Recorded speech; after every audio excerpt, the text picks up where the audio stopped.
Hello, আসসালামু আলাইকুম। আমি আছি আজকে আব্দুল্লাহ আল নোমান। ভাইয়া পড়াশোনা করতেছি ঢাকা মেডিকেল কলেজে।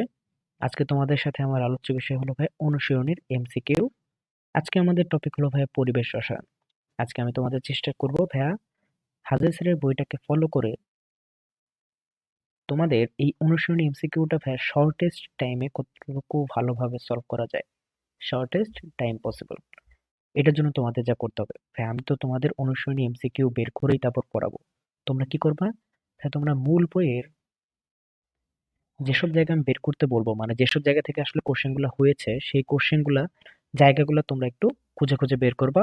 আমি তোমাদের সোর্স বলে দেবো, ওইভাবে বের করবা, তারপর ওইখান থেকে আমরা সলভ করতে থাকবো। তাহলে আমরা শুরু করি। হ্যাঁ, আজকে আমাদের প্রথমে প্রশ্নটাই হলো ভাই আমাদের মেজোস্ফিয়ার নিয়ে। তাহলে ভাইয়া যখন মেজোস্ফিয়ারটা আসে তখন আমাদের কি উচিত ভাইয়া, আমাদের যে স্তরগুলো আছে আমরা কি করতে পারি ভাইয়া, আমরা আমাদের যে বায়ুমণ্ডল স্তর আছে সেটাকে আমরা চারটা ভাগে ভাগ করতে পারি। কয়টা ভাগে ভাইয়া? চারটা ভাগে ভাগ করতে পারি। কি কি? তো সর্বপ্রথম কি ভাই আমাদের ট্রপোস্ফিয়ার। সর্বপ্রথম ভাই আমাদের ট্রপোস্ফিয়ার। দেন কি ভাই আমাদের স্ট্র্যাটোস্ফিয়ার। ট্রপোস্ফিয়ার দেন হবে ভাই স্ট্র্যাটোস্ফিয়ার। দেন কি আছে ভাই আমাদের মেজোস্ফিয়ার। দেন আমাদের ভাই থার্মোস্ফিয়ার। এখন প্রত্যেকটা থেকেই আমাদের কিছু কিছু স্পেশাল জিনিস জানতে হবে। যেমন ভাইয়া, এক হলো তাপমাত্রা, দুই হলো ভাই চাপ, দেন ভাই কিছু স্পেশাল জিনিস। তিনটা জিনিস আমাদের জানতে হবে। গেল ভাই আমাদের তাপমাত্রা, তো চাপ, আর গেল কিছু স্পেশাল ইনফরমেশন। শুরুতে যখন আমরা ট্রপোস্ফিয়ারে যাব ভাইয়া, তখন আমাদের কি জানতে হবে, এই যে চারটা আছে এই চারটা আসলে স্তর আমাদের কত কিলোমিটার থেকে কত কিলোমিটার। আমরা জানি এই চারটা স্তরই আমাদের কিসের স্তর ভাইয়া? বায়ুমণ্ডলের স্তর। ভাইয়া বায়ুমণ্ডলের স্তর। তাহলে বায়ুমণ্ডলের স্তর যদি হয়, আমাদের বায়ুমণ্ডল কত কিলোমিটার থেকে কত কিলোমিটার পর্যন্ত বিস্তৃত? Very important for MCQ. 0 থেকে 500 কিলোমিটার পর্যন্ত আমাদের বায়ুমণ্ডল বিস্তৃত। এর মাঝে এর মাঝে ভাই আমাদের 0 থেকে 15 কিলোমিটার পর্যন্ত ট্রপোস্ফিয়ার। দেন ভাই 15 থেকে 50 কিলোমিটার পর্যন্ত ভাই আমাদের স্ট্র্যাটোস্ফিয়ার। দেন ভাই আমাদের 50 থেকে 85 কিলোমিটার পর্যন্ত 50 থেকে 85 কিলোমিটার পর্যন্ত ভাই আমাদের মেসোস্ফিয়ার। এর উপর থেকে ভাই একদম 500 পর্যন্ত হলো আমাদের ভাই কি? থার্মোস্ফিয়ার। এখন এই যে ভাই ট্রপোস্ফিয়ার এবং এই যে স্ট্র্যাটোস্ফিয়ার, এই যে মেসোস্ফিয়ার এবং থার্মোস্ফিয়ার, কোনটাতে আমাদের তাপমাত্রা কি পরিবর্তনটা হয় এটা আমাদের জন্য বলতে পারো ভাই, মোস্ট ইম্পর্টেন্ট। তাহলে আমরা আগে তাপমাত্রা পরিবর্তনটা দেখে নিই ভাই। দেখো ট্রপোস্ফিয়ারে আমাদের কি হয়, আমরা যখন নিচ থেকে উপরের দিকে যেতে থাকি তখন স্বাভাবিকভাবে আমাদের তাপমাত্রা কমতে থাকে। যখন ভাই উপরের দিকে যেতে থাকি ভাই তাপমাত্রা কমতে থাকে। এই যে ভাই আমরা উপরের দিকে যাওয়ার সময় তাপমাত্রা কমে, সেটাকে আমরা বলি ভাই পজিটিভ ল্যাপস রেট। এই যে ভাই আমাদের তাপমাত্রা পরিবর্তন, এই তাপমাত্রা পরিবর্তনকে আমরা বলি ভাই ল্যাপস রেট। এবং এটা যে ভাই আমাদের কমছে, এই কমাটাকে আমরা কি বলি ভাই? Positive lapse rate. যদি আমাদের এই তাপমাত্রাটা বাড়ে, আমরা সেটাকে বলবো ভাই নেগেটিভ ল্যাপস রেট। এখন এই যে ট্রপোস্ফিয়ার, এই ট্রপোস্ফিয়ারের টাইমে আমাদের কি হয়? এই ট্রপোস্ফিয়ারের টাইমে আমাদের ভাই তাপমাত্রা কমতে থাকে। তাপমাত্রা 0 ডিগ্রি থেকে যখন আমরা উপর দিকে যেতে থাকি তখন প্রতি কিলোমিটারে প্রায় 60 ডিগ্রি সেলসিয়াস করে আমাদের তাপমাত্রা কমতে থাকে। যখন আমরা 12 কিলোমিটারে পৌঁছাই তখন আমাদের তাপমাত্রা হয়ে যায় ভাইয়া -55 degree Celsius. -55 degree Celsius, 12 kilometre উচ্চতায়। দেন আমরা যখন আবার স্ট্রেটোস্ফিয়ারে যাই ভাইয়া, সেই স্ট্রেটোস্ফিয়ারে কি হয়? হ্যাঁ, স্ট্রেটোস্ফিয়ারে আমাদের একটা গুরুত্বপূর্ণ জিনিস আছে, সেটা কি ভাই? আমাদের ওজোন স্তর। কি ভাইয়া? ওজোন স্তর। সেই ওজোন স্তর আসলে কি করে? এই ওজোন স্তর ভাই আমাদের ইউভি রে শোষণ করে। আর ইউভি রে শোষিত হয় যেসব লেয়ারে, সেসব লেয়ারে আমাদের কি হয়? সেসব লেয়ারে আমাদের তাপমাত্রা বাড়তে থাকে। স্ট্রেটোস্ফিয়ার এবং থার্মোস্ফিয়ার এই ২ টা জায়গায় ভাই আমাদের ইউভি রে শোষিত হয়। এখন এই স্ট্রেটোস্ফিয়ারে আমাদের তাপমাত্রা বেড়ে তাহলে কত হয়? ভাই এই যে তাপমাত্রা, এই তাপমাত্রাটা বাড়তে, বাড়তে আমাদের -55 ডিগ্রি সেলসিয়াস থেকে পৌঁছায় হলো ভাই আমাদের 2 ডিগ্রি সেলসিয়াস তাপমাত্রায়। ঠিক আছে? যখন আবার ভাই আমাদের মেসোস্ফিয়ারে চলে আসি, সেই মেসোস্ফিয়ারে আমাদের তাপমাত্রাটা আবার কমতে থাকে। তাপমাত্রা কমতে, কমতে কত হয় ভাইয়া? তাপমাত্রা কমতে, কমতে -93 ডিগ্রি সেলসিয়াসে পৌঁছায়। কত কিলোমিটার উচ্চতায়? ভাই 83 কিলোমিটার উচ্চতায়। এবং এটাকে আমরা বলি ভাইয়া বায়ুমণ্ডলের শীতলতম অবস্থা। বায়ুমণ্ডলের শীতলতম অবস্থা। দেন যখন আমরা ভাই আবার থার্মোস্ফিয়ারে চলে আসি ভাইয়া, থার্মোস্ফিয়ারে চলে আসলে আমরা এখন তাপমাত্রা আবার কি হবে ভাইয়া? বাড়বে। তাপমাত্রা বাড়তে, বাড়তে কত হবে ভাইয়া? 427 ডিগ্রি সেলসিয়াস থেকে 1727 ডিগ্রি সেলসিয়াস, এতটুকু ভাই আমাদের তাপমাত্রা হবে। এখন এই যে ভাই থার্মোস্ফিয়ারের পরে ভাই আমাদের আরো এক্সোস্ফিয়ার আছে, সেই এক্সোস্ফিয়ারের পরে ভাই আমাদের আরো কি আছে, আমাদের আছে ভাই চৌম্বক স্ফিয়ার। এটা জাস্ট আমরা জেনে রাখবো। এখন আমাদের যে জিনিসটা জানতে হবে ভাইয়া, এই যে আমাদের থার্মোস্ফিয়ারের আরেকটা নাম আছে, সেই আরেকটা নাম হলো ভাই আমাদের আয়োনোস্ফিয়ার। থার্মোস্ফিয়ারের আরেকটা নাম কি ভাই আমাদের? আয়োনোস্ফিয়ার। তাহলে আমরা তাপমাত্রার পরিবর্তন মোটামুটি জানলাম। এখন আমাদের জানতে হবে কি ভাই আমাদের চাপের পরিবর্তন। কিসের পরিবর্তন ভাইয়া? চাপের পরিবর্তন। আমরা যতই নিচ থেকে উপরের দিকে উঠবো, নিচ থেকে উপরের দিকে যতই উঠবো, ততই আমাদের চাপ কমতে থাকবে। চাপ কমতে থাকবে। শুরুতে এই যে ট্রপোস্ফিয়ারে, সেই ট্রপোস্ফিয়ারে আমাদের চাপ 760 মিলিমিটার মার্কারি থেকে 760 মিলিমিটার মার্কারি থেকে কমে কত হয়ে যায় ভাইয়া? 760 মিলিমিটার মার্কারি থেকে সেটা কমে হয়ে যায় ভাইয়া 100 মিলিমিটার মার্কারি। দেন ভাইয়া স্ট্রেটোস্ফিয়ারে কি হয়? স্ট্রেটোস্ফিয়ারে সেটা কমে ভাইয়া 1 থেকে 10 মিলিমিটার মার্কারি হয়ে যায়। 1 থেকে 10 মিলিমিটার মার্কারি। ঠিক আছে? আর স্পেশাল ফিচার বলতে আমরা কি বোঝাচ্ছি ভাইয়া? স্পেশাল ফিচার বলতে আমরা যে জিনিসটা বোঝাচ্ছি সেটা হলো ভাইয়া, আমাদের এই যে ট্রপোস্ফিয়ার, সেই ট্রপোস্ফিয়ারে আমাদের একটা নাম আছে। সেই ট্রপোস্ফিয়ারে কি ভাইয়া আছে? একটা নাম আছে। সেই ট্রপোস্ফিয়ারের নাম কি ভাইয়া আমাদের? ট্রপোস্ফিয়ারকে আমরা বলি ভাইয়া ক্ষুব্ধ মণ্ডল। কি বলি ভাইয়া? ক্ষুব্ধ মণ্ডল। এই যে ভাইয়া আমাদের ট্রপোস্ফিয়ারকে আমরা বলি ভাইয়া ক্ষুব্ধ মণ্ডল। এটাকে আমরা বলি ভাইয়া ক্ষুব্ধ মণ্ডল। কেন বলি ভাইয়া? কারণ এই জায়গায় সব আমাদের ঝড় বৃষ্টি থেকে শুরু হয়ে সবকিছু আমাদের এই স্পেয়ারেই হয়, এই লেয়ারেই হয়। দেন কি আছে ভাই আমাদের স্ট্রেটোস্ফিয়ার। সেই স্ট্রেটোস্ফিয়ারের অপর নাম কি ভাইয়া? সেই স্ট্রেটোস্ফিয়ারের অপর নাম হলো ভাইয়া শান্ত মণ্ডল। কি মণ্ডল ভাইয়া? শান্ত মণ্ডল। এখন এই যে আমি দুইটা জিনিস বললাম, এছাড়া আমাদের আরেকটা ইম্পর্টেন্ট জিনিস আছে। সেই জিনিসটা কি ভাইয়া? সেই জিনিসটা হলো ভাইয়া আমাদের বিমান। কি ভাইয়া? বিমান চলাচল। এই যে ভাইয়া বিমান চলাচল, এই বিমান চলাচলের খাতিরে আমরা বিমানকে দুইটা ভাগে ভাগ করতে পারি। একটা হলো ভাই আমাদের সাধারণ বিমান, আরেকটা হলো ভাই আমাদের জেট বিমান। এখন এই যে ভাই আমাদের সাধারণ বিমান আছে ভাই, এই সাধারণ বিমান আমাদের কত কিলোমিটার উচ্চতায় চলতে পারে? ভাই, এই সাধারণ বিমান আমাদের 12.2 থেকে 12.8 কিলোমিটার উচ্চতায় চলতে পারে। এখন এই যে ভাই 12.2 থেকে 12.8 কিলোমিটার উচ্চতা, সেটা ভাই 0 থেকে 15 কিলোমিটার উচ্চতার মধ্যে। তাহলে এটা কোন অঞ্চল ভাই আমাদের? এটা ভাই আমাদের ট্রপোস্ফিয়ার। আর এই যে ভাই আমাদের জেট বিমানটা আমাদের চলাচল করে হ্যাঁ শান্ত মণ্ডলে বা স্ট্রেটোস্ফিয়ারে। ঠিক আছে? এছাড়া আমাদের স্ট্রেটোস্ফিয়ারে কি আছে ভাই? আমাদের ওজোন স্তর আছে। এই কয়েকটা হলো আমাদের স্পেশাল ইনফরমেশন। এখন আমরা যদি এমসিকিউ গুলো সলভ করি তাহলে দেখতে পারবা ভাই, এই যে ভাই মেজোস্ফিয়ারের উচ্চতা কত কিলোমিটার ভাই? আমরা কি পড়েছি ভাই? 50 থেকে 85 বা 50 থেকে 100 কিলোমিটার। ভাই বায়ুমণ্ডলের স্ট্রেটোস্ফিয়ারের স্তরের প্রধান উপাদান কোনটি? ভাই এই জায়গায় আমাদের স্ট্রেটোস্ফিয়ার স্তরের প্রধান উপাদান কোনটা হবে ভাই? ওজোন। কোনটা ভাই? ওজোন। তারপর ভাই আমাদের বায়ুমণ্ডলের হোমোস্ফিয়ারে কোনটি থাকে না? ভাইয়া তুমি যখন একটা টেবিল দেখবা, আমাদের বইয়ে একটা টেবিল আছে হোমোস্ফিয়ার হেটারোস্ফিয়ার নিয়ে। তার আগে আমরা জেনে নিই ভাইয়া হোমোস্ফিয়ার আর হেটারোস্ফিয়ার জিনিসটা কি। ভাইয়া আমাদের যে 0 থেকে 500 কিলোমিটার উচ্চতা, এর মাঝে আমরা আয়ন পাই কোন স্তরে? ভাইয়া আমরা আয়ন পাই থার্মোস্ফিয়ারে। কোথায় ভাইয়া? থার্মোস্ফিয়ারে। এর আগ পর্যন্ত আমরা আয়ন পাই না। আয়ন পেলে কি হবে ভাইয়া? আমাদের ওই জায়গায় ভিন্ন ধরনের জিনিস পাওয়া যাবে, মানে হেটারো কম্পাউন্ড পাওয়া যাবে। তার মানে 0 থেকে 85 কিলোমিটার পর্যন্ত আমরা বলবো হোমোস্ফিয়ার, এবং এর উপরে গেলে আমরা কি বলবো ভাইয়া? হেটারোস্ফিয়ার। আমরা এই টেবিলে যখন কোনটায় কি পাওয়া যায় দেখবো, তখন আমরা এই যে ভাই আমাদের বায়ুমণ্ডল হোমোস্ফিয়ার আছে, সে জায়গায় আমরা এই মিথেনটা পাবো না। কোনটা পাবো না ভাই? মিথেনটা পাবো না। দেন ভাইয়া কোন স্তরের তাপমাত্রা সর্বাপেক্ষা বেশি? আমরা পড়ে আসছি কোনটায় ভাইয়া? থার্মোস্ফিয়ার। কারণ এই জায়গায় তাপমাত্রা কত থাকে ভাইয়া? তাপমাত্রা থাকে আমাদের 487 থেকে 1727 ডিগ্রি সেলসিয়াস। আমরা যদি এখন ভাই পরের পেজে যাই, পরের পেজে ভাই আমাদের একদম সর্বপ্রথম প্রশ্ন, ভাই বায়ুমণ্ডলের শীতলতম অঞ্চল কোনটা? আমরা পেয়েছিলাম ভাই -93 ডিগ্রি সেলসিয়াস তাপমাত্রা কোথায় ছিল ভাইয়া? 83 কিলোমিটার। সেই 83 কিলোমিটার উচ্চতা কোন লেয়ারে ছিল? মেজোস্ফিয়ার। দেন ভাই আমাদের ওজোন স্তর বায়ুমণ্ডলের কোন অঞ্চলে অবস্থিত? ভাই স্ট্রেটোস্ফিয়ারে। তারপর বায়ুমণ্ডলের কোন অঞ্চলে ঝড় ঝঞ্ঝার উৎপত্তি ঘটে? ভাই কোথায় ঘটে ভাই? আমাদের ট্রপোস্ফিয়ারে। এর জন্য এটাকে আমরা কি বলি? ভাই ক্ষুব্ধ অঞ্চল বলি। কি বলি ভাইয়া? ক্ষুব্ধ অঞ্চল। দেন ভাই সাইক্লোন তৈরি হতে সাগরের পানির তাপমাত্রা সর্বনিম্ন কত থাকতে হয়?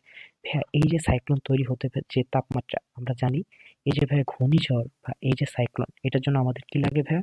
আমাদের লাগে উচ্চ তাপমাত্রা এবং নিম্নচাপ। উচ্চ তাপমাত্রা এবং নিম্নচাপ। আমরা জানি কি ভাইয়া বায়ুমণ্ডলের গড় তাপমাত্রা হলো ভাইয়া 15 ডিগ্রি সেলসিয়াস। কত ভাইয়া? 15 ডিগ্রি সেলসিয়াস। এবং এই যে ভাই আমাদের সাইক্লোন তৈরি হবে এর জন্য ভাই আমাদের কি হতে হবে? এই যে ভাই আমাদের সাগর আছে ভাই সেই সাগরের তাপমাত্রা কি হতে হবে ভাই 27 ডিগ্রি সেলসিয়াসের বেশি হতে হবে। ঠিক আছে, এই কয়েকটি হলো আমাদের অনুশীলনীতে সেই শুরুর যে ভাই আমাদের টপিকটা আছে সেই টপিক থেকে আমাদের ইনফরমেশন। এটুকু আমরা বুঝতে পেরেছি।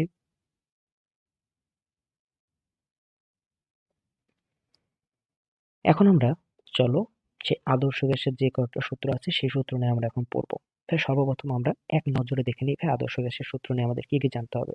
সর্বপ্রথম আমরা জেনে নিই ভাই আদর্শ গ্যাসের সূত্রটা কি। ভাই পিভি ইকুয়াল টু এনআরটি, এটা কি ভাই আমাদের আদর্শ গ্যাসের সূত্র।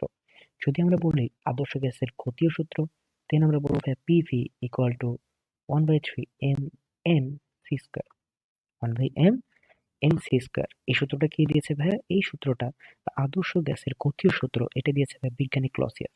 কি দিয়েছে ভাইয়া? বিজ্ঞানী ক্লসিয়াস। এই যে ভাই বিজ্ঞানী ক্লসিয়াস এই সূত্রটা দিয়েছেন এটা সরাসরি আমাদের পরীক্ষায় চলে আসে এবং এটা আমাদের অনুশীলনীতেও আছে। এটা আদর্শ গ্যাসের গতীয় সমীকরণ। আদর্শ গ্যাসের গতীয় সমীকরণ। আদর্শ গ্যাসের গতীয় সমীকরণ কে দিয়েছে ভাইয়া? বিজ্ঞানী ক্লসিয়াস। ঠিক আছে, এখন আমরা যদি এই সূত্রটা একটু দেখি ভাই আমরা জানি এই যে ভাই আমাদের আদর্শ গ্যাসের সমীকরণ এটা ভাই তিনটা সূত্রের সমন্বয়ে তৈরি। কয়টা সূত্র ভাইয়া? তিনটা সূত্রের সমন্বয়ে তৈরি। সেই তিনটা সূত্র কি কি ভাই? সেই তিনটা সূত্র হলো ভাই আমাদের বয়েলের সূত্র, দেন ভাই আমাদের চার্লসের সূত্র, দেন আরেকটা কি ভাই আমাদের অ্যাভোগাড্রো সূত্র। এই যে ভাই আমাদের তিনটা সূত্র, এই তিনটা সূত্র ভাইয়া কোনটায় কি আমরা কনস্ট্যান্ট হিসেবে ব্যবহার করি এবং কোনটাকে আমরা কোন ধরনের গ্রাফ বলি এটা আমাদের জন্য ইম্পর্টেন্ট। এই যে ভাই আমাদের বয়েলের সূত্র, বয়েলের সূত্রে আমরা কনস্ট্যান্ট ধরি কোনটাকে ভাইয়া? টি কে বা টেম্পারেচারকে। এই জন্য আমরা গ্রাফটাকে বলি ভাই আইসোথার্মিক। কি ভাই? আইসোথার্মিক। এই যে ভাই আমাদের চার্লসের সূত্র, চার্লসের সূত্রে আমরা কনস্ট্যান্ট হিসেবে কাকে ধরি ভাই? চ। চ দ্বারা আমরা কি মনে রাখবো ভাই? চাপ। চতে চাপ, তার মানে হলো ভাই আমাদের কি পি কনস্ট্যান্ট। তার মানে আমরা কি বলি এটাকে? আইসো বার। আর এই যে ভাই অ্যাভোগাড্রো, অ্যাভোগাড্রোতে আমাদের কি কনস্ট্যান্ট থাকে? এটা হলো ভাই আমাদের V is proportional to N. তার মানে যে কনস্ট্যান্ট থাকে এটা আমাদের প্রেসার আর হলো টেম্পারেচার। এছাড়া আমাদের আরেকটা সূত্র আছে যে সূত্রকে আমরা বলি ভাই গে-লোসাকের সূত্র। কার সূত্র ভাইয়া? গে-লোসাকের সূত্র। সেই জায়গায় আমাদের কনস্ট্যান্ট থাকে ভি। এই জন্য এটাকে আমরা কি বলি? আইসোকোরিক, বা আমরা কি বলতে পারি? আইসোভলিমেট্রিক। ঠিক আছে, এখন এই যে ভাই আমাদের প্রশ্নগুলো আগে দেখি। এই যে ভাই আমাদের কি বলেছে নিচে কোন সমীকরণটি বয়েলের সূত্র প্রকাশ করে? আমরা কি জানি? বয়েলের সূত্র অনুসারে P is proportional to 1/v। তো আমরা যদি এভাবে লিখি যে ভাই P1 V1 equal to P2 V2, কারণ আমরা কি জানি একই পাশে যদি দুইটা জিনিস থাকে তাহলে একটা অপরটার ভাইয়া ব্যস্তানুপাতিক। কেমন ভাইয়া? ব্যস্তানুপাতিক। আমরা যদি আগের সূত্রটা আগে দেখে আসি, এই সূত্রটা এখানে আমরা একটা জিনিস খেয়াল রাখবো, ব্যাপারটা কি ভাইয়া? যে আমাদের একই পাশে যারা থাকবে, এই যে ভাইয়া যারা একই পাশে থাকবে তারা হলো একে অপরের ব্যস্তানুপাতিক হবে। আর যারা ভাইয়া অপর পাশে থাকবে তারা হবে ভাইয়া সমানুপাতিক। কেমন হবে ভাইয়া? সমানুপাতিক। তাহলে আমরা ভাই একটু প্রশ্নটা দেখি। তাহলে কি হবে ভাই? P1 V1 equal to P2 V2। দেন পাশের কোন লেখচিত্রটি পাশের লেখচিত্রটি কোন সূত্রের জন্য প্রযোজ্য? দেখো ভাই এই জায়গায় টি কনস্ট্যান্ট। টি কনস্ট্যান্ট কোনটা ভাই? বয়েলের সূত্রে। দেন ভাই পাশের লেখচিত্রটি কোন সূত্র সমর্থন করে? দেখো এই জায়গায় টি কনস্ট্যান্ট। তাহলে ভাই কি হবে? বয়েলের সূত্র। তারপরটা কোন সূত্রকে? দেখো এই জায়গায় আমাদের টি কনস্ট্যান্ট, তার মানে বয়েলের সূত্র। দেন ভাই আমাদের কোন সূত্রের জন্য প্রযোজ্য? এই জায়গায় পি কনস্ট্যান্ট মানে চাপ কনস্ট্যান্ট, মানে কার সূত্র ভাই? চার্লসের সূত্র। এরপরে ভাই আমাদের আছে নিচে কোনটি পরম শূন্য তাপমাত্রা? আমরা জানি পরম শূন্য তাপমাত্রা কোনটা ভাই? 0 কেলভিন বা -273 ডিগ্রি সেলসিয়াস। কারণ আমরা কি জানি সেলসিয়াসের সাথে যদি আমরা 273 যোগ করি তাহলে আমরা সেই তাপমাত্রাটা পাই আমরা এসআই ইউনিটে বা কেলভিনে। দেন ভাইয়া নিচের কোন তাপমাত্রায় গ্যাসের আয়তন শূন্য হয়? আমরা কি জানি ভাই? পরম শূন্য তাপমাত্রায় গ্যাসের আয়তন শূন্য হয়। তার মানে এটা কি হবে? -273 ডিগ্রি সেলসিয়াস। দেন ভাই আদর্শ গ্যাসের সমীকরণ P equal to nRT। যখন গতীয় সমীকরণ হবে তখন হবে ভাই PV equal to 1/3 mnc square, এবং এটা কে দিয়েছে ভাই? বিজ্ঞানী ক্লসিয়াস। এরপর আমাদের প্রশ্ন আছে ভাই এটিপিতে কোনো গ্যাসের মোলার আয়তন কত। ভাইয়া এটার জন্য আমি একটা নতুন স্লাইড নেই, সেটা তোমাদের জন্য ভালো হবে। দেখো এই জায়গায় আমাদের তিনটা জিনিস জানতে হবে। একটা হলো ভাই আমাদের এসটিপি, একটা হলো ভাই আমাদের এসএটিপি, আরেকটা হলো ভাই আমাদের এনটিপি। এসটিপি, এসএটিপি এবং এনটিপি আমাদের প্রত্যেকটা ক্ষেত্রে জানতে হবে। এই জায়গায় আমাদের টেম্পারেচার কত, আমাদের চাপ কত, আর এই জায়গায় আমাদের ভলিউম কত। টেম্পারেচার কত, চাপ কত, আর হলো ভাই আমাদের ভলিউম কত। এই জায়গায় যখন আমরা এসটিপিতে যাব, এসটিপির ফুল ফর্ম কি ভাই? Standard temperature and pressure. Standard temperature and pressure. এই জায়গায় আমাদের টেম্পারেচার হয় কত ভাই? এই জায়গায় আমাদের টেম্পারেচার হয় 0°C বা 273 কেলভিন। এসএটিপিতে ভাই স্ট্যান্ডার্ড অ্যাম্বিয়েন্ট কি ভাই? অ্যাম্বিয়েন্ট বা অ্যাম্বিয়েন্স। এই জায়গায় আমরা কি পাবো ভাই? যেহেতু অ্যাম্বিয়েন্ট আছে, অ্যাম্বিয়েন্ট মানে হলো ভাই আমাদের পরিবেশ, মানে কক্ষ তাপমাত্রা। কক্ষ তাপমাত্রা কত ভাই আমাদের? 25°C। আর এনটিপিটা আমাদের হাজার স্যারের বইতে নাই, আমরা যা জেনে রাখবো 20°C তাপমাত্রা। তাহলে যখন আমরা চাপে আসবো, ভাই এসটিপির ক্ষেত্রে আমাদের চাপ কত? এসটিপির ক্ষেত্রে আমাদের চাপ হলো ভাই 1 atm। 1 atm মানে কি ভাই? আমরা জানি 1 atm সমান কত ভাই? 101.325 প্যাসকেল। আর ভাই এসএটিপির ক্ষেত্রে কি ভাই? এসএটিপির ক্ষেত্রে হলো ভাই আমাদের 100 kilo pascal. 100 kilo pascal. Okay. আর এই যে ভাই এনটিপি, এনটিপির ক্ষেত্রে আমরা কি বলি ভাই? এনটিপির ক্ষেত্রে আমরা বলি ভাই 1 atm বলতে পারি। ওকে। আর ভলিউম, এটা হলো ভাই আমাদের জন্য most important, very very very very very important. Volume কত ভাই? এসটিপি ক্ষেত্রে আমাদের ভলিউম হলো 22.414 ইউনিট। কি ভাই আমাদের? লিটার পার মোল। লিটার পার মোল। আর এসএটিপির ক্ষেত্রে আমাদের কত? 24.789 লিটার পার মোল। আর এনটিপির ক্ষেত্রে কত ভাই? 24.04 লিটার পার মোল। ওকে, আশা করি বুঝতে পারছো। এটা একটু স্ক্রিনশট দিয়ে রাখো, এটা তোমাদের জন্য সারা জীবন লাগবে এবং এটা ভেরি ভেরি ভেরি ইম্পর্টেন্ট। ওকে, তাহলে আমরা এই প্রশ্নটি দেখি। ভাই এসএটিপিতে কোনো গ্যাসের মোল আয়তন কত? তাই 24.789 লিটার। দেন আমরা যদি ভাই পরের প্রশ্নে আসি, ভাই এসটিপিতে 1 মোল, ভাই যে 1 মোল বলছে মানে আমরা তা যা জানি তাই। এসটিপিতে কত? 22.4 লিটার বা 22.414 অথবা 22.4 একই কথা। দেন ভাই আমাদের বলা আছে ভাই গ্যাসের ঘনত্ব। গ্যাসের ঘনত্ব নির্ণয়ের সমীকরণ কোনটা? হ্যাঁ দেখো, গ্যাসের ঘনত্ব নির্ণয়ের সমীকরণ যদি আমরা দেখি, এই জায়গায় আমরা একটু বের করি। আমরা কি জানি? পিভি ইকুয়াল টু এনআরটি, তাই না ভাইয়া? PV equal to NRT. আমরা আরো কি জানি? আমরা আরো জানি ভাইয়া PV equal to W by M RT. এটা হলো আমাদের মোলার ভর আর গিভেন মান। আমরা আরেকটা জিনিস জানি না, যে ভাই আমরা ছোটবেলায় পড়ে আসছি, যে ভাইয়া rho equal to M by V. মানে কি ভাই? এটা হলো আমাদের ডেনসিটি, আর এই এম হলো ভাই আমাদের ডাব্লিউ, আর এই যে ভাই আমাদের ভি ভলিউম। আমরা যদি এটা এখন এই জায়গায় শিফট করতে চাই, তাহলে আমাদের কি হয় দেখো তো ভাইয়া? এই জায়গায় আমাদের কি আসে ভাইয়া? P M equal to W by V R T. এখন যদি আমরা এই ডাব্লিউ বাই ভি কে ডি দ্বারা রিপ্লেস করি, আমরা কি পাই? P M equal to D R T. তার মানে কি? ডি ইকুয়াল টু ভাইয়া P M by R T. ভাই দেখো এটা আমরা কোন অপশনে পাই? এটা আমরা পাই ভাইয়া সিতে। দেন ভাই আমাদের একটা কথা বলা আছে যে ভাই লিটার অ্যাটমসফিয়ার এককে আর এর মান কত। এটার জন্য আমরা একটু বইয়ে যাব। বইয়ে ভাই আমাদের আর এর মানের একটা লিস্ট আছে। আর এর মানের একটা লিস্ট আছে। এখান থেকে আমরা যে কয়েকটা মান আছে সব কয়েকটা মান একটু লিখে রাখবো। সব কয়েকটা মান একটু লিখে রাখবো। এটার জন্য আমি একটু নতুন স্লাইড নিই। দেখো ভাই আর এর মান, কিসের মান ভাইয়া? আর এর মান। আর কি ভাই? আর হলো ভাই আমাদের একটা কনস্ট্যান্ট। আর হলো ভাই আমাদের কনস্ট্যান্ট। এই আর এর মান বিভিন্ন এককে বিভিন্ন রকম হয়। আমাদের হাজার স্যারের বইতে 5টা একক আছে। কয়টা একক ভাইয়া? 5টা একক। হ্যাঁ, সর্বপ্রথম ভাইয়া এককের নাম, তারপর কি ভাই আমাদের আর এর মান, এককের মান, আর এর মান। সর্বপ্রথম যদি আমরা যাই ভাইয়া লিটার অ্যাটমসফিয়ার একক, কিসে ভাইয়া? লিটার অ্যাটমসফিয়ার এককে। এখানে আমাদের মান কত? 0.082। আমরা একক পরে যাচ্ছি, মানটা আগে দেখে নিই। তারপর কি ভাইয়া? এসআই একক কোথায় ভাইয়া? এসআই একক। এসআই একক কত ভাইয়া? 8.314।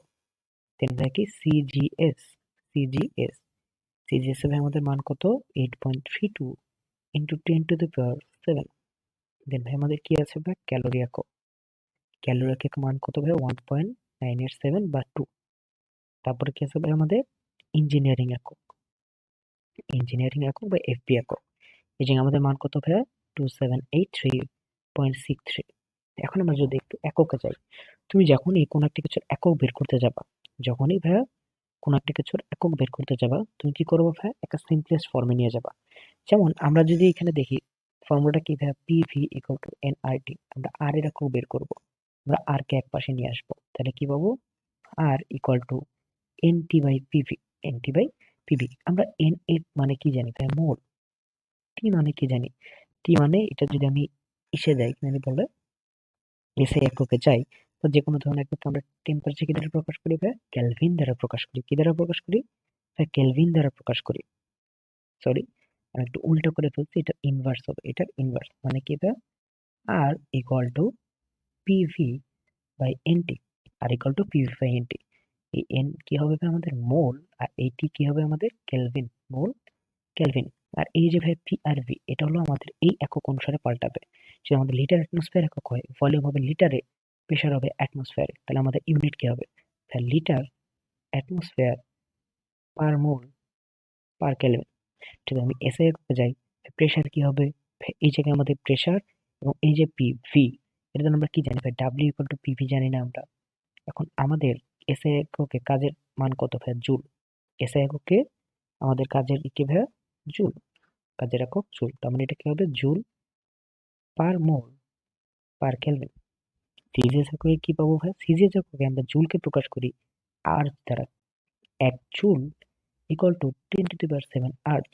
তাহলে আমরা কি পাবো ভাই into 10⁻7 erg mole per kelvin.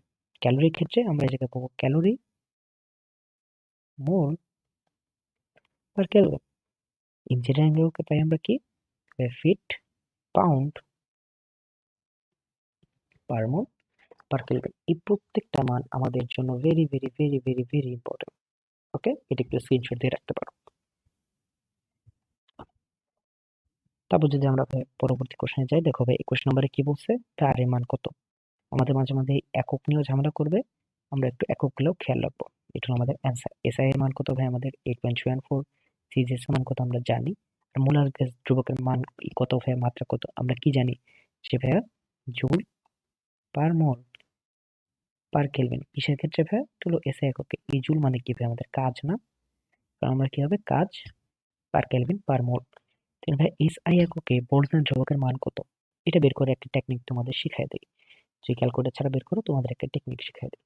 দেখো ভাই আমরা কি জানি ভাই কে বা বোল্টজম্যান ধ্রুবক ইকুয়াল টু কি ভাই আর বাই এন এ, বা আর বা মোলার ধ্রুবক বাই কি অ্যাভোগাড্রো নাম্বার। তাহলে আমরা কি জানি যদি এসআই একক করি তাহলে 8.314, আর অ্যাভোগাড্রো নাম্বার কি 6.023 10⁻23। আমরা এইসব মান বাদ দিই, এসব মান বাদ দিই, এসব মান অভিমান বাদ দিয়ে যদি আমরা দেখি এটা কি পাই 4/3 ইন্টু 10⁻23। তাহলে পরের এককটা কি হবে 10⁻23। এটা কি একের চেয়ে বড় না, এটা একের চেয়ে বড় বা দুইয়ের চেয়ে ছোট। এগুলো ভাই এই জায়গায় কি পাবো, এটাকে কি পাবো দেখো 10⁻23 আছে দুইটাই, আর 1.8 আছে একটাই। তাহলে উত্তর কি হবে ভাই আমাদের সি। তারপর এটা আমরা দেখে আসছি ভাই 1 অ্যাটমসফিয়ার ইকুয়াল টু কত প্যাসকেল ভাই 10⁵। এখানে একটু খেয়াল করবা যে ভাই কিলো প্যাসকেল এবং প্যাসকেলে ভাই 10⁵ কত দেওয়া আছে, এটা একটু আমরা খেয়াল করে অ্যান্সার করবো। কিন্তু ভাই স্থির তাপমাত্রায় গ্যাসের চাপ বাড়ালে ঘনমাত্রার কিরূপ পরিবর্তন হয়। ভাই দেখো আমরা কি জানি, আমরা কি জানি ভাই এই যে D equal to P M by R T. মানে কি ভাই ঘনত্ব আর এই যে চাপ এটা কি ভাই সমানুপাতিক না। তার মানে দেখো এই জায়গায় যদি আমরা গ্যাসের চাপ বাড়াই ভাই ঘনত্ব কি হবে ভাই বাড়বে, চাপ বাড়লে ঘনত্ব বাড়বে। দেন ভাই এই জায়গায় আমাদের কি বলা আছে 18 ডিগ্রি সেলসিয়াস তাপমাত্রা এত চাপ গ্যাসের ঘনত্ব এত হলে আণবিক ভর কত। আমরা ভাই ফর্মুলায় বসাবো যে ভাই D equal to P M by R T. এই যে যখন আমরা সব কিছু বসাই দেবো আমরা এখানে এম পেয়ে যাবো। ভাই প্রমাণ অবস্থায় 1 মোল গ্যাসের আয়তন কত। ভাই আমরা জানি একটা জিনিস যে ভাই প্রমাণ অবস্থায় মানে কি ভাই আমাদের এসটিপিতে 1 মোল গ্যাসের আয়তন কত ভাই কত 22.4 লিটার, কিন্তু এই জায়গায় 22.4 লিটারের কোনো অপশনই নেই। 22.4 লিটারের কোনো অপশনই নেই। এখন এই যে অপশনগুলো নাই, এর জন্য আমাদের একটা জিনিস জানতে হবে, সেটা কি আমাদের এককের মানগুলো জানতে হবে। এটা কোথায় আছে? 1.3.1, 1.3.1-এ তুমি এসব পাবা। ওই জায়গায় তুমি একটা জিনিস পাবা, কি ভাইয়া? ওই জায়গায় পাবা যে ভাইয়া 1 metre cube, 1 metre cube, 1 metre cube equal to কত ভাইয়া? আমাদের 10⁻³ ডেসিমিটার কিউব বা 10⁻³ লিটার। এখন তাহলে 1 লিটার সমান কত হবে ভাই? 10⁻³ মিটার কিউব। এই জায়গায় সেই জিনিসটাই করা আছে। সেটা কি করা আছে ভাই? 10⁻³ মিটার কিউব বলা আছে। ঠিক আছে? এরপরে ভাই আমাদের কি আছে? প্রতি ডিগ্রি সেলসিয়াস তাপমাত্রায় কোনো গ্যাসের ক্ষেত্রে চাপ 1 atmospheric প্রেসার হলে 1/v এর মান এত হলে 1/v এর মান এত হলে তখন চাপের মান কত হবে? Very easy. আমরা কি জানি? আমরা জানি ভাইয়া যে P1 V1 equal to P2 V2। এখন যদি আমরা এইভাবে লিখি ব্যাপারটা, যে P1 by V2 by P2 by V1, তাহলে আমরা লিখতে পারি না যে ভাইয়া P1 into 1 by V2। এখন যদি আমরা এইভাবে লিখি যে ভাইয়া যদি গ্যাসের ক্ষেত্রে চাপ হয় 1 atmospheric pressure, তার মানে কি এই জায়গায় বসবে 1, 1 by V2 এর মান কত দেওয়া আছে? 1 by V2 হলো এইটা, তার মানে কি 0.042, আর এই জায়গায় কি 0.05, এটা কত হবে ভাইয়া? 0.05। P2 এর মান কত? তো এই যে 0.025 ভাগ হলো 0.042, এটা আমরা ক্যালকুলেটরে বসালে ভাই এইটা পেয়ে যাব। বুঝতে পারছো? ওকে, তারপর সরি, তারপরে কি ভাই দেখো, আমাদের পরের কোশ্চেন হলো গ্যাসের মোল সংখ্যা এত, মোট চাপ এত, আংশিক চাপ কত? এটা হলো ভাই আমাদের আংশিক চাপের ম্যাথ। এটা আমরা জানি যে আংশিক চাপ ইকুয়াল টু কি ভাই? আমাদের মোলার ভলিউম ইনটু মোট চাপ। এখন এই যে ভাই আমাদের মোলার ভলিউম বলি, বা আমরা কি বলতে পারি মোলার ভগ্নাংশ বা মোল ভগ্নাংশ ইনটু মোট চাপ। এখন এই জায়গায় দেখো ভাই, আমরা কি জানি? যদি আমাদের এই গ্যাসের আংশিক চাপ বের করতে বলে, তো আমরা জানি এ এর আংশিক চাপ ইকুয়াল টু ভাইয়া NA by N total into মোট চাপ। এখন NA কত ভাই? NA হলো আমাদের 10, আর N টোটাল কত ভাই? আমাদের 10 প্লাস 30 40 ইনটু কত ভাই? আমাদের 12। তাহলে কি ভাই? এটা 4 3, তোর কত ভাই? আমাদের 3 অ্যাটমসফেরিক প্রেসার। দেন ভাই আমাদের বলা আছে বায়ুমণ্ডলে নাইট্রোজেনের আংশিক চাপ কত? আমরা কি জানি ভাই? বায়ুমণ্ডলে নাইট্রোজেন আছে কত পার্সেন্ট? 78%। যদি আমাদের টোটাল থাকে 100%, এটা যদি থাকে ভাই 78%, আমরা 100 দ্বারা ভাগ করবো কত ভাই? 0.78। উত্তর সেম ভাই, 0.78 এটি। তারপরে ভাই আমাদের বলা আছে যে ভাই 1.032 গ্রাম অক্সিজেন এবং এত কার্বন ডাইঅক্সাইড মিশ্রণে আমাদের কার্বন ডাইঅক্সাইডের মোল ভগ্নাংশ কত? এই যে আমাদের মোল ভগ্নাংশ আমরা কি জানি? যে ভাই কার্বন ডাইঅক্সাইডের মোল ভগ্নাংশ মানে N carbon dioxide by N total. আমাদের কিসে দেওয়া নেই ভাই? আমাদের তো দেওয়া নেই এটা কিসে? আমাদের এটা গ্রামে দেওয়া আছে, মোলে দেওয়া নেই। আমরা কি করব? এটাকে জাস্ট ভাগ করে দেবো। অক্সিজেনের ক্ষেত্রে কত ভাই? আমাদের 32। কার্বন ডাইঅক্সাইডের ক্ষেত্রে কত ভাই? আমাদের 44। এটা দ্বারা ভাগ করে দেবো, মোলে পেয়ে যাবো, এখানে বসাই দেবো, আমাদের ম্যাথ শেষ। পরের পেজে যদি আমরা যাই, দেখো এই জায়গায় বলা আছে আংশিক চাপ মোট চাপের ভগ্নাংশ কোনটি? আংশিক চাপ মোট চাপের ভগ্নাংশ কোনটি?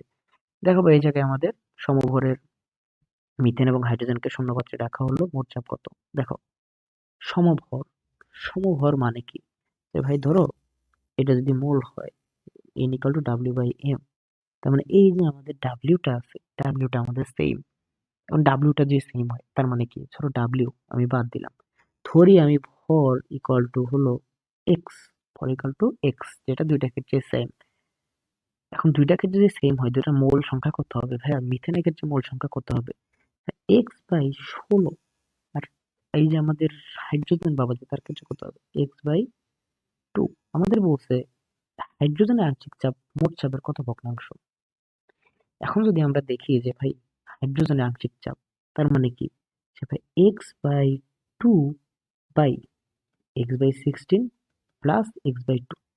এটা মানে আমরা কি পাচ্ছি? দেখো ভাই এক্স বাই 2 আর নিচে কি পাচ্ছি ভাই? 16 বাই যদি হয় ভাই 9x, তার মানে কি পাচ্ছি? এক্স এক্স কাটা, তার মানে পাচ্ছি ভাই আমাদের 16/18, বা যদি আমরা এই জায়গায় কাটাকাটি করি কত পাবো ভাই? 8/9। অ্যান্সার হবে কত হবে?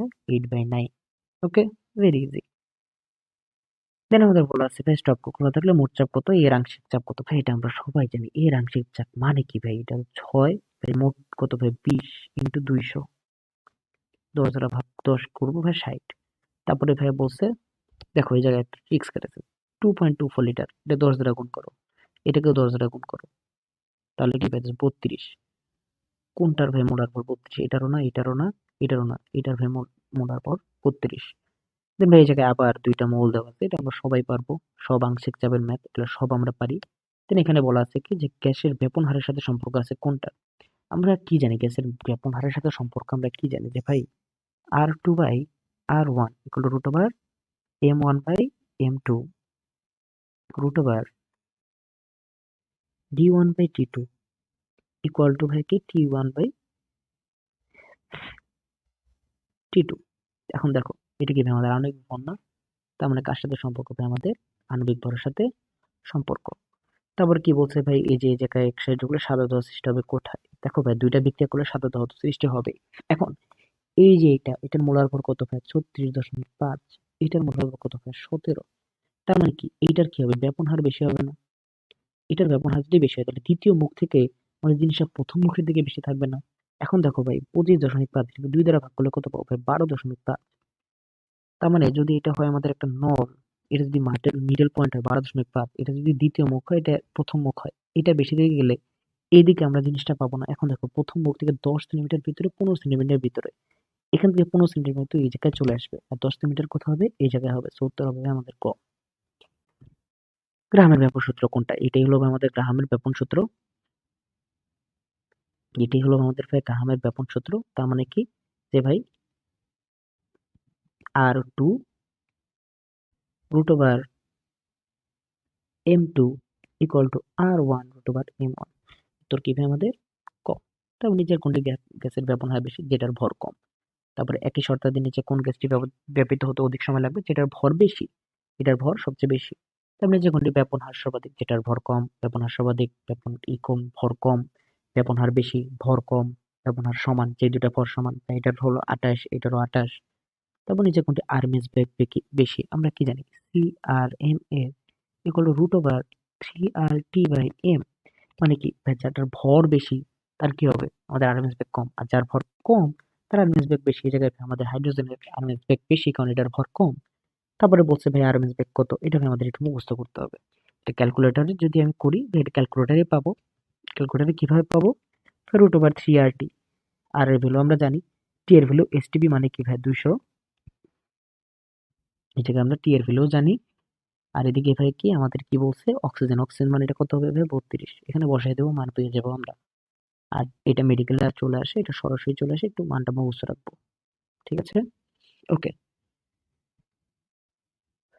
তারপর যদি আমরা ভাই পরের পেজে আসি, এই জায়গায় দেখো আরএমএস বেগের সঠিক ক্রম কোনটা ভাই, যার ভর কম তার হবে বেশি। এটা যদি আমরা দেখি ভাই হাইড্রোজেনের ভর সবচেয়ে কম, তারপরে ভাই নাইট্রোজেনের কত 28, আর এটার ভাই আমাদের 44। তো এটা হলো আমাদের সঠিক ক্রম। তারপর ভাই নিচের কোন গ্যাসটি দ্রুত ব্যাপিত হবে। এখন দেখো গ্যাস আকারে যখন থাকে ফ্লোরিন থাকে F2 হিসেবে, অক্সিজেন থাকে O2 হিসেবে, ক্লোরিন Cl2 হিসেবে, কিন্তু নিয়ন থাকে কি ভাই একা। কারণ কি এটা হলো ইনার্ট গ্যাস, ইনার্ট গ্যাস। এখন দেখো এটা কত হয়ে যায়, এটার ভর ভাই আমাদের নিয়নের চেয়ে বেশি, এর জন্য এটার ব্যাপন হার বেশি। তারপরে এক মোল গ্যাসের গতিশক্তি আমরা কি জানি ভাই, ইকে ইকুয়াল টু কি 3/2 nRT, 3/2 nRT। তাহলে এখন যদি 3/2 nRT হয়, যেটা এক মোল হয়, এক মোলের ক্ষেত্রে কি n ইকুয়াল টু 1, তার মানে কি হবে ভাই 3/2 RT বা 3RT/2। তারপর 17 ডিগ্রি সেলসিয়াস তাপমাত্রায় এক মোল Na2 এর গতিশক্তি কত। এই জায়গায় টি এর জায়গায় শুধু আমরা কি বসাই দেবো, 17 ডিগ্রি সেলসিয়াস এর মান বসাই দেবো। মানে কি ভাই এটা কেলভিনে কনভার্ট করে বসাই দেবো, তাহলে আমরা মান পেয়ে যাব। তারপর কি বলছে ভাই একটি অণু, যখনই একটি অণু আসবে ভাই, একটি অণু আসলে কি বলবে ভাই বোলসম্যান কনস্ট্যান্ট বসবে। কি বলবে ভাই বলসম্যান কনস্ট্যান্ট, ওটা বসায় ম্যাথ করে দিব। আর আর্গে যেহেতু চাইছে ভাই, আর্গে চাইলে কি করব, আমরা ভাই 10⁻7 দ্বারা গুণ করে দিব, 10⁻7 দ্বারা গুণ করে দিব, কারণ আমরা এমনি পাই জুল হিসেবে। তারপর কি বলছে যে ভাই একটি অণু গতিশক্তি কত হয়, নম্বর এটা জুলে, এটা হলো আর্গে। তারপরে 29 ডিগ্রি সেলসিয়াস তাপমাত্রায় এটা গতিশক্তি কত, আমরা ভাই টেম্পারেচার 29 ডিগ্রি সেলসিয়াস তাপমাত্রাকে কেলভিনে কনভার্ট করে বসাই দেব। আর এই যে 3 গ্রাম মানে কি 3/28, এনে জায়গায় 3/28 বসাই দেব। তবে দুটি গ্যাসের গতিশক্তি কি বলছে ভাই, দুইটি গ্যাসের গতিশক্তি কখন সমান হবে? ভাই দুইটি গ্যাসের গতিশক্তি কখন সমান হবে? ভাই দেখো, টি এই জায়গায় কোনটা আছে ভাই, টি আর হলো এন, টি আর এন। হ্যাঁ, এন আমাদের দুইটা গ্যাসের সমান হতেই পারে, আর কখন সমান হবে ভাই, টি যখন সমান হবে বা তাপমাত্রা যখন সমান হবে। 44 গ্রাম কার্বন ডাইঅক্সাইডের ক্ষেত্রে আদর্শ গ্যাসের সমীকরণ। 44 গ্রাম মানে কি ভাই, 1 মোল। 44 গ্রাম মানে কি ভাই আমাদের 1 মোল। 44 গ্রাম মানে যদি আমাদের ভাই 1 মোল হয়, তার মানে কি যে ভাই পি ইকুয়াল টু এনআরটি, এর জায়গায় আমাদের 1। তারপর ভাই 8 গ্রাম হিলিয়াম। এই হিলিয়ামের ওজন কত ভাই, 4, তার মানে কি এটা 2 মোল। তার মানে P equal to 2RT। 4 gram hydrogen, ভাই হাইড্রোজেন অণুর ভর কত ভাই, 2, তার মানে 2 মোল। তারপরে এই যে ভাই ভেন্ডার ওয়াল সমীকরণ, ভেন্ডার ওয়াল সমীকরণ কি ভাই, আমরা কি জানি, P plus N square A by V square minus V by V minus N V equal to N R T. তাই না ভাই, আমরা তো এটাই জানি। এইটাই যদি হয়, এটা হলে কি ভাই দেখো, এটা হলে আমাদের এই জায়গায় 4 গ্রাম হিলিয়াম মানে 1 মোল, এই জায়গায় 1, এই জায়গায় 1, এর জন্য এটা হলো অ্যান্সার। তারপরে ভাই কি, যে আমাদের 28 গ্রাম নাইট্রোজেন, এটাও ভাই আমাদের 1 মোল, উত্তর হবে ভাই আমাদের ক। তারপরে ভাই ইন্ডাস্ট্রিয়াল সমীকরণে ভাই এ দ্বারা কি বলছো ভাই, এ দ্বারা মনে রাখবো ভাই অ্যাট্রাকশন, মনে রাখবো ভাই অ্যাট্রাকশন বা আন্তঃআণবিক অ্যাট্রাকশন বা আন্তঃআণবিক আকর্ষণ। তার মানে কি হবে ভাই, উত্তর খ হবে। তবে নিচে কোনটি ভাই বাস্তব গ্যাস আদর্শ গ্যাসের মতন আচরণ করে? ভাই বাস্তব গ্যাস কখন আদর্শ গ্যাসের মতন আচরণ করবে? ভাই আমরা বাস্তবে যা পাই, আমরা বাস্তবে ভাই যত ধরনের গ্যাস পাই ভাই, ম্যাক্সিমামই হলো কি বাস্তব গ্যাস। ম্যাক্সিমামই কি ভাই আমাদের বাস্তব গ্যাস। আদর্শ গ্যাস হিসেবে কখন আচরণ করবে ভাই, আদর্শ গ্যাস হিসেবে তখনই আচরণ করবে যখন এটা ভাই উচ্চ তাপমাত্রায় থাকবে আর নিম্ন চাপে থাকবে। কোন অবস্থায় থাকবে ভাই, উচ্চ তাপমাত্রা এবং নিম্নচাপ। ঠিক আছে, পরের পেজে চলে আসি।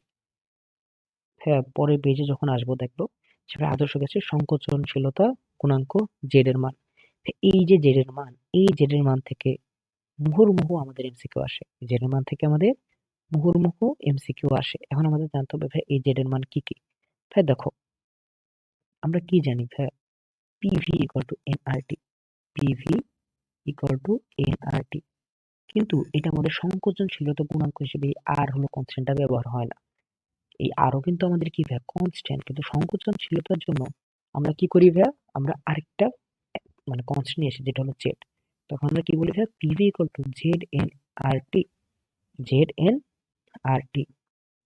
এখন যখন আমরা জেড আনতেছি ভাইয়া, এই জেড এর মানের উপর নির্ভর করে আমরা বলতে পারি ভাইয়া কোনটা ভাইয়া দ্রবীভূত হয়, কোনটা দ্রবীভূত হয় না। সো আমরা এখন একটু জেনে নেব ভাইয়া কোন জেড এর মান কত। যখন আমরা এই জেড এর মান দেখতে যাব, আমরা কয়েকটা মান পাবো, কিন্তু আমরা পড়বো কোনটা, আমি যা লিখে দিব সেটা একটু কষ্ট করে পড়বা। আমি যেগুলো লিখে দেবো একটু কষ্ট করে এগুলাই পড়বা। দেখো ভাই, এই যে ভাই আমাদের জেড এর মান, আমি একটু অন্য একটা স্লাইড নিই। এই যে ভাই জেড, জেডকে আমরা কি বলছি ভাই, সংকোচনশীলতা গুণাঙ্ক।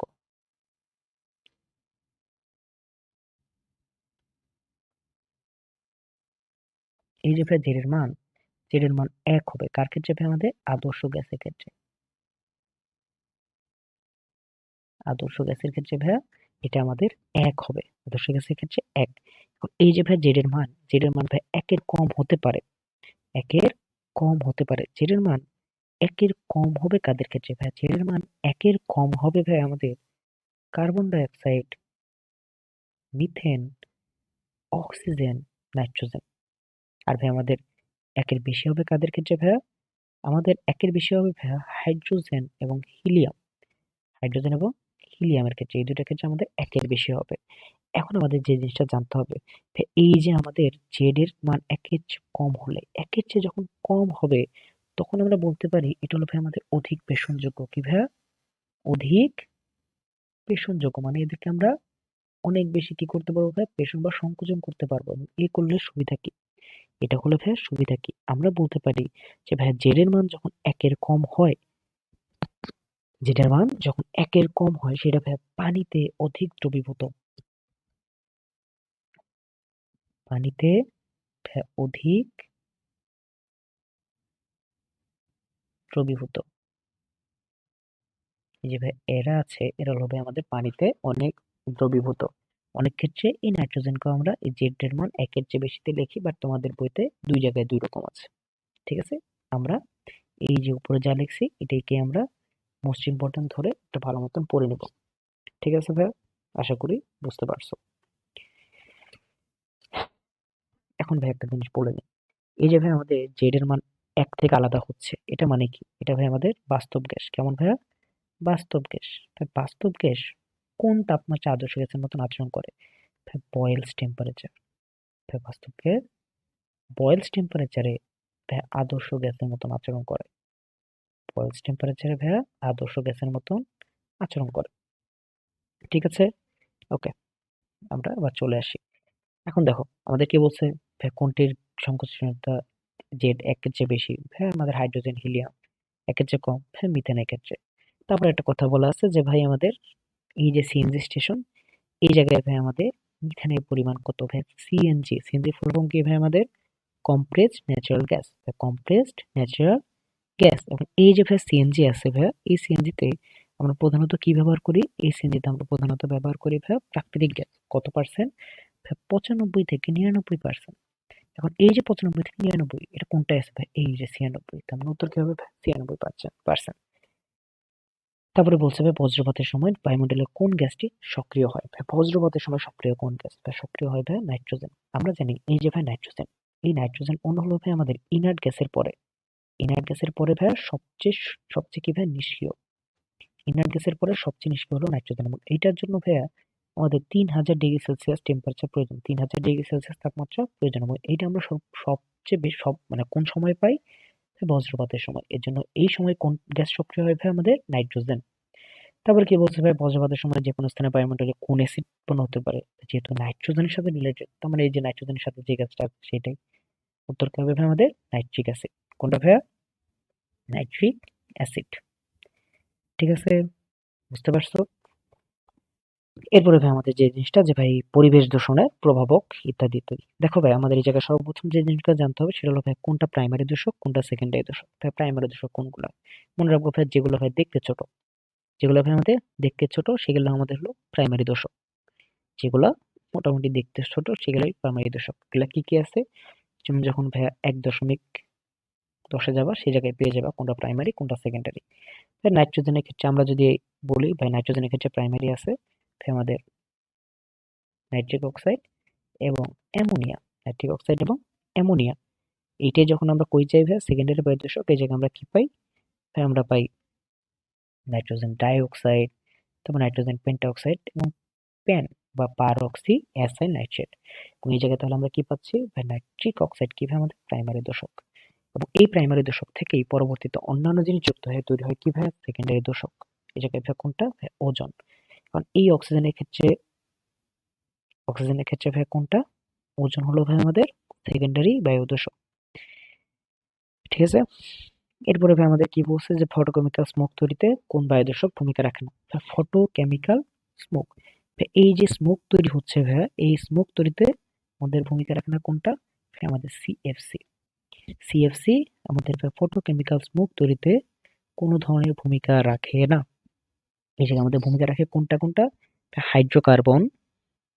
কোনটা কোনটা ভাই? আমাদের হাইড্রোকার্বন বাষ্প, ভাই আমাদের নাইট্রোজেন ডাইঅক্সাইড, ওজোন এবং নাইট্রিক অক্সাইড। কোনটা ভাইয়া? Nitric oxide. এই চারটা আমাদের ভূমিকা রাখে। ঠিক আছে? এরপরে ভাই কি বলছেন নিচের গ্রিন হাউস গ্যাসের মধ্যে নিচে কোনটি বায়ুমণ্ডলে সবচেয়ে বেশি থাকে? গ্রিন হাউস গ্যাসের মধ্যে সবচেয়ে বেশি থাকে কোনটা? আমাদের কার্বন ডাইঅক্সাইড। কোনটা সবচেয়ে বেশি থাকে ভাই? আমাদের কার্বন ডাইঅক্সাইড। এবং এটাকে আমরা বলি ভাইয়া 50% দায়ী। কত পার্সেন্ট দায়ী ভাই? আমাদের 50% দায়ী। গ্রিন হাউসের জন্য আমাদের 50% দায়ী হলো এই কার্বন ডাইঅক্সাইড। ভাই আমাদের জানতে হবে যে ভাই আসলে গ্রিন হাউস গ্যাস কি কি? আমাদের এই কার্বন ডাইঅক্সাইড ছাড়াও গ্রিন হাউস গ্যাস কি কি আছে এবং কোনটাকে আসলে আমরা কি বলি? দেখো এই কার্বন ডাইঅক্সাইড ছাড়া আমাদের আরো গ্রিন হাউস গ্যাস আছে কি কি? মিথেন, যেটার প্রভাব কতটুকু ভাই? আমাদের 19%। দেন এছাড়াও আমাদের কি কি আছে ভাই? সিএফসি, যেটার প্রভাব কতটুকু ভাই? আমাদের 16%। দেন ভাই আর কি কি আছে ভাই? আমাদের ওজোন গ্যাস আছে, তারপরে ভাই আমাদের নাইট্রিক অক্সাইড আছে, দেন ভাই আমাদের জলীয় বাষ্প আছে। আমাদের মাঝে মাঝে এইভাবে প্রশ্ন আসে যে ভাই নিচের কোনটি গ্রিন হাউস গ্যাস নয়? তো আমাদের জানতে হবে কোনটা কোনটা গ্রিন হাউস গ্যাস। এর মাঝে এই যে কার্বন ডাইঅক্সাইড, এটাকে আমরা কি বলি? প্রধান গ্রিন হাউস গ্যাস। আর এই যে সিএফসি, সিএফসি কে আমরা কি বলি ভাইয়া? ওজোন স্তর ধ্বংসকারী প্রধান গ্যাস। ওজোন স্তর ধ্বংসকারী প্রধান গ্যাস। ওকে, তারপর ভাই কি, যে আমাদের বায়ুমণ্ডলের তাপমাত্রা বৃদ্ধিতে কোন গ্যাসের ভূমিকা সবচেয়ে বেশি? ভাই গ্রিন হাউস গ্যাসের কাজ হলো কি আমাদের তাপমাত্রা বৃদ্ধি করা।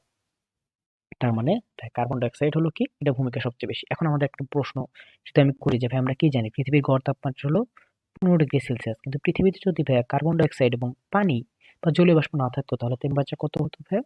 -30 ডিগ্রি সেলসিয়াস। ওকে। তারপর ভাই বৈশ্বিক উষ্ণতা মানে কার্বন ডাই অক্সাইড। দেন আমাদের কি বলছে ভাইয়া? ফ্রিয়নের সংকেত। ভাইয়া ফ্রিয়ন মানে কি ভাই? আসলে সিএফসির যে সংকেত, আসলে এই সিএফসির সংকেতগুলো আমরা আসলে কিভাবে লিখতে পারি, কিভাবে করি, এটার জন্য আমি অন্য স্লাইডে যাই। দেখো ভাই, সিএফসি সিএফসি সিএফসি আমাদের বইতে একটা টেবিলে 3টা সিএফসির কথা বলা আছে। সিএফসি 3টা কি কি ভাইয়া? CFC 11, CFC 12 and CFC 130। যখনই আমরা সিএফসির কেমিক্যাল ফর্মুলা লিখতে যাব তখন আমাদের কি করতে হবে ভাইয়া? এটার সাথে 90 যোগ করতে হবে। প্রত্যেকটার সাথে 90 যোগ করতে হবে। এই জায়গায় 90 যোগ করলে আমরা কি পাই ভাইয়া? 101। এই জায়গায় কি পাই ভাইয়া? 102। এটা ভাইয়া কি পাই? 203। ঠিক আছে ভাই? এখন এই যে 101 পাইলাম, এটাকে আমরা কিসের সাথে তুলনা করব ভাই? তুলনা করব সিএইচএফ এর সাথে। কার্বন কয়টা ভাই? একটা। হাইড্রোজেন শূন্য, ফ্লোরিন একটা। তার মানে কি ভাই? কার্বন স্কেলেটন যদি আঁকি, এই জায়গায় আমাদের হাইড্রোজেন থাকবে না, ফ্লোরিন থাকবে একটা, বাকি সব হাতে কি থাকবে ভাই? আমাদের ক্লোরিন থাকবে। তার মানে কি? সিএফ সিএল3। এটার ক্ষেত্রে কি ভাই? যদি সিএসএফ এর সাথে তুলনা করি ভাই, কার্বন স্কেলেটন, হাইড্রোজেন নাই, ফ্লোরিন কয়টা ভাই? আমাদের দুইটা। আর দুই হাতে কি ভাই? আমাদের ক্লোরিন। তার মানে কি? সিএফ2 সিএল2। ঠিক আছে। আর এটা ক্ষেত্রে কি ভাই? আমাদের কার্বন স্কেলেটন আঁকলে এটা দুইটা কার্বন, হাইড্রোজেন এই ক্ষেত্রেও নাই আমাদের। তাহলে কি ফ্লোরিন কয়টা ভাই? আমাদের ফ্লোরিন আমাদের তিনটা, বাকি তিন হাতে আমাদের কি থাকবে? ক্লোরিন। এখন আমাদের একটু জানতে হবে এই যে আমাদের CFC11, এটা আমরা কোথায় পাই? আমরা আগে জানবো ভাই এই যে সিএফসি ভাই প্রধান সোর্স কি ভাই? রেফ্রিজারেটর। CFC11 এটা আমরা যে মনে রাখবো ভাই নরম ফোম। কেমন ফোম ভাই? নরম ফোম। CFC12 এটার মানে ব্যবহার ক্ষেত্র কোথায় ভাই? আমাদের কঠিন প্লাস্টিক ফোম বা কঠিন ফোম। আর এই যে আমাদের CFC130 এটা কোথায় ভাই? আমাদের গ্রিজ এবং গ্লু। গ্রিজ এবং গ্লু। ঠিক আছে।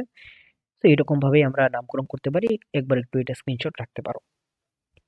দেন ভাই এই যে আমাদের ফ্রিয়ন টু এর সংকেত, ফ্রেন্ড 12 90 যোগ করছিলাম, পরে কোনটা পাইছিলাম ভাই? এই যে CCl2 F2।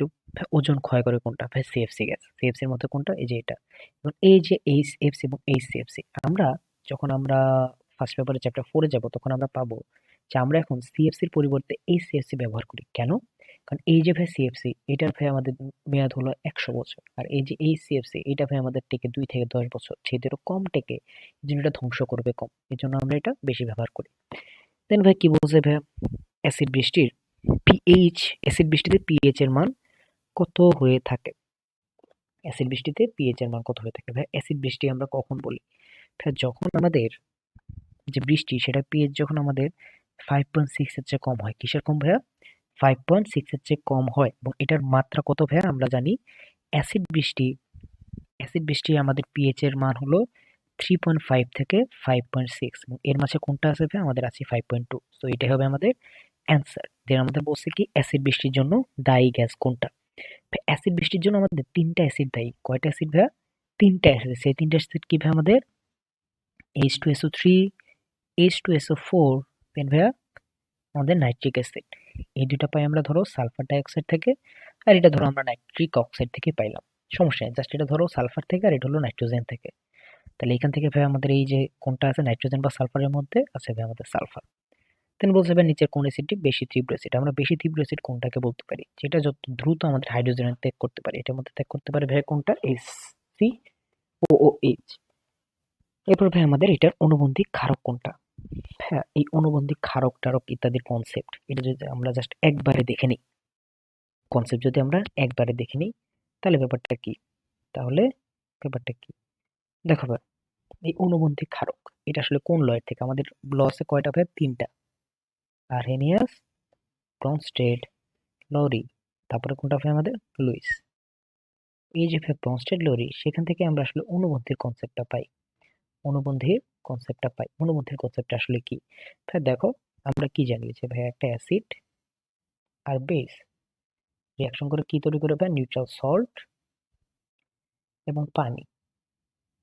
এখন যদি ধরো এটা বেশি অ্যাসিডিক, এটা বেশি বা এটা কম বেসিক, তখন আসলে কি হবে? তখন আসলে ব্যাপারটা এমন হয়, ধরো আমি কার্বনিক অ্যাসিডের সাথে, কার সাথে ভাইয়া? কার্বনিক অ্যাসিডের সাথে, এটা হলো উইক একটা অ্যাসিড, এটার সাথে আমি যদি সোডিয়াম হাইড্রোক্সাইডে বিক্রিয়া করাই, আমরা কি পাবো? ফের যদি 2 মোল নেই, সোডিয়াম কার্বনেট প্লাস আমরা কি পাবো ভাইয়া? এই জায়গায় আসলে আমরা পাবো পানি। কি পাবো ভাই? আমরা পানি পাবো। এখন এই যে ভাই আমরা পানি পাচ্ছি, পানি আসলে আমরা কয় মোল পাই? পানি এই জায়গায় আমরা 2 মোল পাই। এখন এই যে ভাই সোডিয়াম কার্বনেট, এখন দেখো এই যে ভাই আমাদের বেস, কি ভাই? এটা আমাদের বেস বা ক্ষার। এটা কি ছিল ভাই? আমাদের অ্যাসিড। কি ছিল ভাই? আমাদের অ্যাসিড। এখন ধরো এই যে ভাই অ্যাসিড, অ্যাসিড থেকে এটা আমরা যা পাবো সেটাকে আমরা কি বলবো ভাই? ক্ষার বলবো। কেমন ক্ষার পাবো? কেমন ক্ষার বলবো ভাই? আমরা অনুবন্ধী ক্ষার বলবো। কেন আসলে অনুবন্ধী ক্ষার বলি ভাই? এই যে ক্ষার, ক্ষারের আসলে কাজটা কি? ক্ষার কি করে ভাই? এই ব্রোঞ্জের লরির মধ্যপ্রদেশে আমরা কি জানি যে ভাইয়া অ্যাসিড কি করে? আমাদের প্রোটন দান করে। অ্যাসিড কি করে ভাই? প্রোটন দান। আর বেস কি করে ভাই আমাদের? বা ক্ষার কি করে ভাই? প্রোটন গ্রহণ। ধরো এইটা হলো অ্যাসিড, অ্যাসিড তাহলে এটা কি করবে ভাই? আমাদের প্রোটন দান করবে। প্রোটন দান করে কি হবে ভাইয়া? বাইকার্বনেট হবে। কি হবে ভাই? আমাদের বাইকার্বনেট। কি হবে ভাইয়া? বাইকার্বনেট। এখন এই যে ভাই আমাদের বাইকার্বনেটটা হচ্ছে, এই বাইকার্বনেটটা হওয়ার ফলে আমাদের কি হবে? দেখো এই যে আমাদের বাইকার্বনেট, সেই বাইকার্বনেটটাই আমাদের কি বেজ হিসেবে কাজ করবে। এবং এইটা যখন আরেকটা এইচ প্লাস গ্রহণ করবে, কি গ্রহণ করবে ভাই? আমাদের এইচ প্লাস গ্রহণ করবে। এটা যখন আরেকটা এইচ প্লাস গ্রহণ করবে, সেটা আমাদের কি হবে? Carbonic acid. তার মানে কি? সেটা আমাদের প্রোটন গ্রহণ করতেছে। প্রোটন গ্রহণ করলে আমাদের কি হিসেবে কাজ করবে? কাজ করবে কি হিসেবে ভাই? আমাদের অ্যাসিড হিসেবে কাজ করবে। এর জন্য আমরা এটাকে কি বলি? অনুবন্ধী ক্ষার বলি। অ্যাসিড যখন আমাদের বিক্রিয়া করে একটা বেজের সাথে, আমরা যে জিনিসটা পাই সেটাকে আমরা কি বলি? অনুবন্ধী ক্ষার বলি। ঠিক আছে? বুঝতে পারছো? আশা করি বুঝতে পারছো। এখন ব্যাপারটা দেখো, এই প্রশ্নটা যদি তুমি দেখো ভাইয়া, দেখো এটার অনুবন্ধী ক্ষারক কোনটা? অনুবন্ধী ক্ষারক মানে কি? যে ভাই এটা অ্যাসিড হিসেবে কাজ করবে। এটা অ্যাসিড হিসেবে কাজ করলে কি হবে? এটা আমাদের হাইড্রোজেন আয়ন ত্যাগ করবে। হাইড্রোজেন আয়ন ত্যাগ করলে এটা কি হবে ভাইয়া? কার্বনেট হবে। তারপর ভাইয়া দেখো এই জায়গায় কি আছে? যে ভাই সবচেয়ে তীব্র অ্যাসিডের পিকে এর মান কত? ভাই অ্যাসিড মানে কি ভাই? 7 এর চেয়ে পিএইচ কম।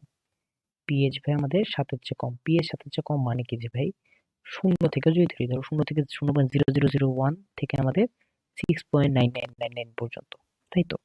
এখন এই পিকে এর মান যত কম, তত শক্তিশালী অ্যাসিড। তার মানে কি? এটা যখন 1 হবে তখন সবচেয়ে তীব্র অ্যাসিড হবে। তেমন নিচের কোন ধরো লুইস অ্যাসিড। লুইসের ক্ষেত্রে আমরা কি জানি? লুইসের ক্ষেত্রে আমরা জানি যে ভাই এটা আমাদের মুক্ত জোড় ইলেকট্রন বা জোড় ইলেকট্রনের সাথে রিলেটেড। মানে কি ভাই? যখন ইলেকট্রন গ্রহণ করবে, ইলেকট্রন গ্রহণ, তখন আমরা বলবো ভাই অ্যাসিড। আর যখন ভাই আমাদের জোড় ইলেকট্রন, ভাই জোড় ইলেকট্রন, শুধু ইলেকট্রন না তো ভাই, আমাদের জোড় ইলেকট্রন যখন দান করবে, সেটাকে আমরা কি বলবো ভাই? বেস বলবো।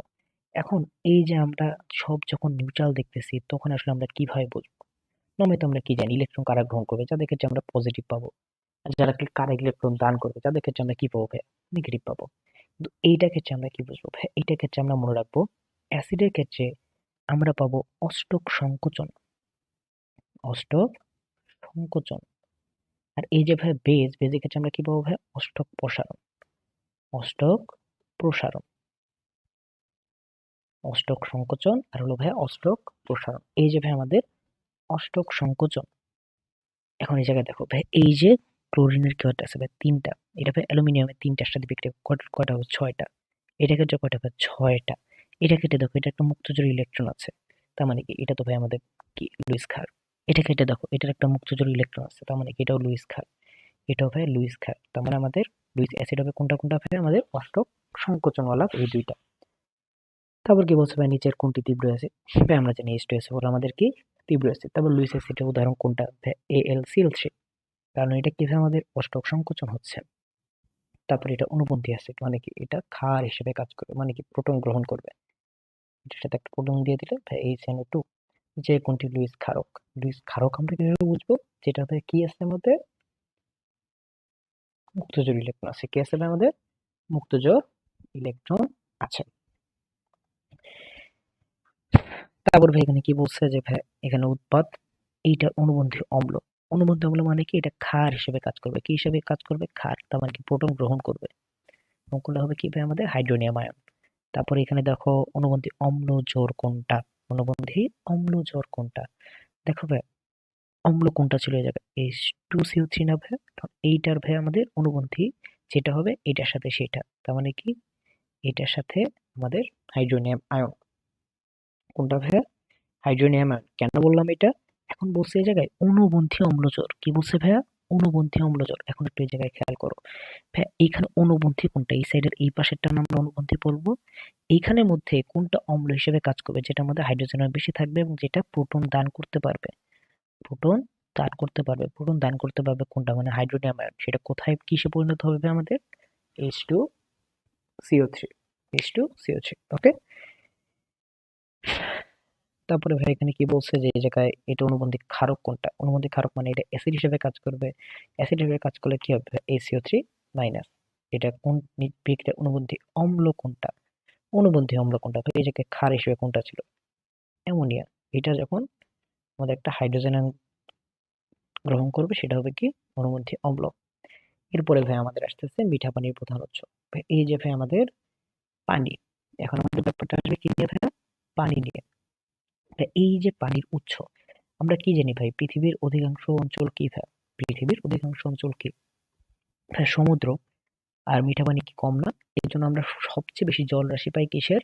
ভাই আমরা পাই সামুদ্রিক লবণাক্ত পানি। কত পার্সেন্ট ভাইয়া? 97.3%।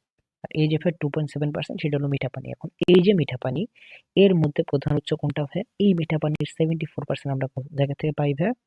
এই মিঠা পানির 74% আমরা পাই হিমবাহ থেকে। কিন্তু বাংলাদেশের ক্ষেত্রে, কোন দেশের ক্ষেত্রে ভাই? বাংলাদেশের ক্ষেত্রে ভাই দেখো, বাংলাদেশে কি কোনো ওই তুষার পড়ে? বাংলাদেশে তুষার পড়ে বা হিম পড়ে? পড়ে না। তার মানে এটা হবে না। এইটার পরবর্তী যেটা হবে, এটার পরবর্তী কোনটা হবে আমাদের? ভূগর্ভস্থ পানি। ঠিক আছে? এরপরে ভাই আমাদের কি বলছে? একটি পুকুরের পানির মান, পুকুরের পানির DO এর মান 4 হলে ভাই আমরা কি জানি? Dissolved oxygen. DO মানে কি ভাইয়া? Dissolved oxygen. আমরা DO এর নরমাল মান কত জানি? DO এর নরমাল মান আমরা জানি ভাইয়া 5 থেকে 6। কত ভাইয়া? 5 থেকে 6 ppm। 5 থেকে 6 ppm। যখন আমাদের 4 হবে পানিটিকে আমরা কি বলবো ভাইয়া? বিশুদ্ধ পানি। তারপরে এখন বলতেছে মাছে পুকুরের মাছ পানির উপরের অংশে হা করে শ্বাস নেয়। পানির উপরের অংশে হা করে শ্বাস নেয় মানে কি? যে ভাই পানিতে ভাই অক্সিজেন কম আছে। পানিতে অক্সিজেন কম আছে মানে কি? পানির DO এর মান খুব কম। এরপরে নিচে কোন ধরনের দূষক ভাই DO এর মান হ্রাস করে? ভাই DO বা ডিজলভড অক্সিজেন। ডিজলভড অক্সিজেনের মান হ্রাস করে কোনটা কোনটা ভাই? পানির যে ভাই DO, এই ডিজলভড অক্সিজেনের মান হ্রাস করে ভাই জৈব দূষক। কি ভাইয়া? জৈব দূষক। এখন এটা ভাই কিভাবে? ভাইয়া এই যে ভাই আমাদের পানির DO, এখানে ভাই যখন পচনশীল জৈব বস্তু থাকে, পচনশীল জৈব বস্তু, তারা ভাই কি করে? ভাই এরা অসম্পূর্ণ জারণ হয়। কি হয় ভাই আমাদের? অসম্পূর্ণ জারণ। এই অসম্পূর্ণ জারণ হলে কি হয়? ভাই আমাদের মিথেন, অসম্পূর্ণ জারণ হলে ভাই আমাদের মিথেন, তারপরে ভাই হাইড্রোজেন সালফাইড ইত্যাদি ইত্যাদি উৎপন্ন হয়। এর ফলে DO এর মান কমে যায়। তারপরে ভাই কৃষিকাজে সারফেস ওয়াটারের উপযুক্ত মান ভাই পিএইচ এর মান। তারপরে ভাই কার্বন ডাই অক্সাইডের দুটি প্রধান সিঙ্ক। ভাই এটা আমাদের জন্য very very very important MCQ ভাই। কার্বন ডাই অক্সাইডের প্রধান সিঙ্ক কি কি? ভাই কার্বন ডাই অক্সাইডের প্রধান সিঙ্ক হলো দুইটা। কি কি ভাই? সবুজ উদ্ভিদ এবং সমুদ্র। সবুজ উদ্ভিদ এবং সমুদ্র। তারপরে বলছে ভাই বাংলাদেশে পানীয় জলে আর্সেনিকের গ্রহণযোগ্য মাত্রা কত ভাই আমাদের? 0.05। তারপরে একটা জিনিস বলা আছে যে ভাই হুয়ের নির্দেশনার মতে পানি আর্সেনিকের নিরাপদ মাত্রা। আর্সেনিকের নিরাপদ মাত্রা। ভাই এই জায়গায় দুইটা ভ্যালু আছে। কয়টা ভ্যালু ভাই? দুইটা ভ্যালু আর্সেনিকের। একটা হলো ভাই আমাদের নিরাপদ মাত্রা, আর একটা হলো সহনশীল মাত্রা। কি ভাই? আমাদের নিরাপদ মাত্রা, সহনশীল মাত্রা। এই যে নিরাপদ মাত্রা বা সেফটি ভ্যালু, এই সেফটি ভ্যালু ভাই আমাদের কম থাকে আর সহনশীলটা বেশি হয়। এটা কত ভাই? 0.01। আর ভাই আমাদের যে সহনশীল মাত্রা সেটাকে আমরা বলি 0.05। দুইটাই ভাই আমাদের অনুসরণীয় এমসিকিউ। তাহলে কি ভাই? 0.01 এটা হলো নিরাপদ মাত্রা বা সেফটি ভ্যালু। আর থ্রেশহোল্ড ভ্যালু কোনটা? বা থ্রেশহোল্ড লিমিটিং ভ্যালু হলো 0.05 ppm। যদি ভাই পরের পেজে আসি,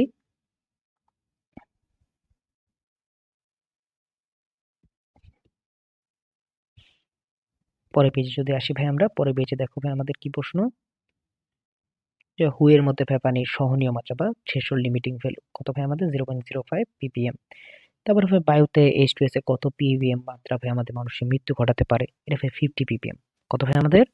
50 ppm বা পার্টস পার মিলিয়ন। এরপরে ভাই আমাদের কি, যে কার্বন মনোক্সাইডের সহনীয় মাত্রা, এগুলো ভাই একটা ছক আছে আমাদের, সেই ছক থেকে আমাদের একটু পড়ে নিতে হবে। প্রত্যেকটা ভাই আমাদের ছকের পড়া। তারপর কি বলছে ভাই, মানব শরীরে কোন ধাতুর আধিক্যে হিমোগ্লোবিন বাধাগ্রস্ত হয়, ইত্যাদি ইত্যাদি। এই সবগুলোই না ভাই আমরা একটু একবারে পড়ে নিই। আমরা যদি একটু একবারে পড়ে নিই আমাদের জন্য ভালো। ভাই আমাদের এই যে ভারী ধাতু, কি ভাই আমাদের ভারী ধাতু, ভারী ধাতু আমাদের বইতে আসলে কোনটা কোনটা বলা আছে? আমাদের বইতে ভারী ধাতু বলা আছে ভাই আর্সেনিক, ক্রোমিয়াম, লেড, ক্যাডমিয়াম। এগুলোকে আমরা কি বলি ভাইয়া? ভারী ধাতু বলি। কি বলি ভাইয়া? ভারী ধাতু। কেন ভারী ধাতু বলি ভাইয়া? কেন বলি? কারণ এদের যে ভাই আমাদের আপেক্ষিক গুরুত্ব, কি ভাইয়া? আপেক্ষিক গুরুত্ব, এটা ভাই একের চেয়ে বেশি। কতর চেয়ে বেশি ভাই আমাদের? একের চেয়ে বেশি। এর জন্য এটাকে কি বলি আমরা ভাইয়া? এর জন্যই এটাকে বলি আমরা ভাইয়া ভারী ধাতু। এখন এই যে ভাইয়া আর্সেনিক বলো, ক্রোমিয়াম বলো, লিড বলো, ক্যাডমিয়াম, এই প্রত্যেকটারই আমাদের কিছু কিছু প্রভাব জানতে হবে, কিছু কিছু প্রভাব। এর মাঝে আমাদের এই আর্সেনিকের সম্বন্ধে একটা কথা জানতে হবে, সেটা কি ভাইয়া? আর্সেনিককে আমরা কি বলতে পারি? আর্সেনিককে বলি আমরা ভাইয়া প্রাকৃতিক বিষের রাজা। কি বলতে পারি ভাই আমরা? প্রাকৃতিক বিষের রাজা। আর্সেনিককে আমরা বলি প্রাকৃতিক বিষের রাজা। Very very very important for MCQ, যে আমরা আর্সেনিককে কি বলতে পারি? প্রাকৃতিক বিষের রাজা। এখন এই যে ভাই আর্সেনিক, আর্সেনিকের প্রভাবে আসলে কি কি হতে পারে? ভাই এই যে আর্সেনিক, আর্সেনিকের প্রভাবে হয় ভাই আমাদের ব্ল্যাক ফুট ডিজিজ, তারপর ভাই আমাদের ফ্যাটি লিভার, দেন হতে পারে ভাই আমাদের এই জায়গায় ক্যান্সার। কি হতে পারে ভাই? ক্যান্সার। এবং ক্যান্সারের মধ্যে কোনটা? ভাই ফুসফুস এবং স্কিন ক্যান্সার। ফুসফুস এবং স্কিন ক্যান্সার। তারপরে ভাই এই জায়গায় আমাদের যে গর্ভবতী মায়ের ভ্রূণ, সেই ভ্রূণের বৃদ্ধি ব্যাহত হয়।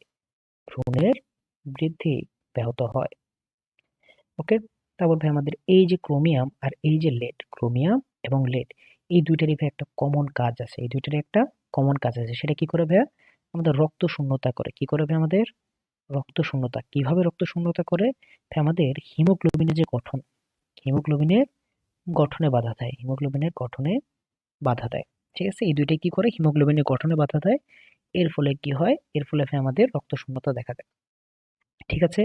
এছাড়াও ক্রোমিয়ামের আর কি কি আছে ভাই? এই ক্রোমিয়াম আরো কি কি করে ভাই? ক্রোমিয়াম ম্যাক্সিমাম তন্ত্রে আঘাত করে, ম্যাক্সিমাম তন্ত্রে, যেমন ভাই আমাদের শ্বসন তন্ত্র, তারপরে পরিপাক তন্ত্র, প্রজনন তন্ত্র ইত্যাদি তন্ত্র।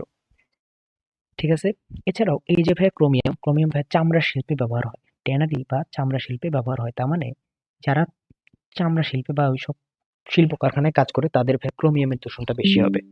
ক্রোমিয়ামের দূষণটা বেশি হবে। ঠিক আছে? এরপরে ভাই আমাদের এই যে ক্রোমিয়াম, এই ক্রোমিয়ামের যে ভাই আমাদের তন্ত্র থেকে শুরু করে আরোই আমরা মেইনলি পড়ি ভাই, এই ক্রোমিয়ামের ফলে ভাই ফুসফুসে ক্যান্সার হয়। কিসে ক্যান্সার হয় ভাই আমাদের?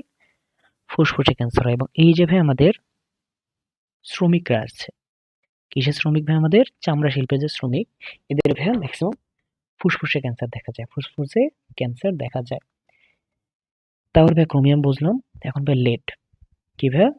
লেড। লেড আসলে আমরা এই লেডের দূষণটা কিসের মাধ্যমে হয়? লেডের দূষণটা হয় ভাই আমাদের লেড ব্যাটারির মাধ্যমে। কিসের মাধ্যমে? লেড ব্যাটারির মাধ্যমে। লেড ব্যাটারির মধ্যে কি হিসেবে থাকে ভাই আমাদের? লেড অক্সাইড হিসেবে থাকে। কি হিসেবে থাকে? Lead oxide. এই লেডের কারণে কি হয়? একে তো ভাই আমাদের রক্ত শূন্যতা বা অ্যানিমিয়া হচ্ছে। এছাড়া আর কি হয় ভাইয়া? এছাড়াও আমাদের এই জায়গায় দাঁতের মাড়ি নীলাভ হয়।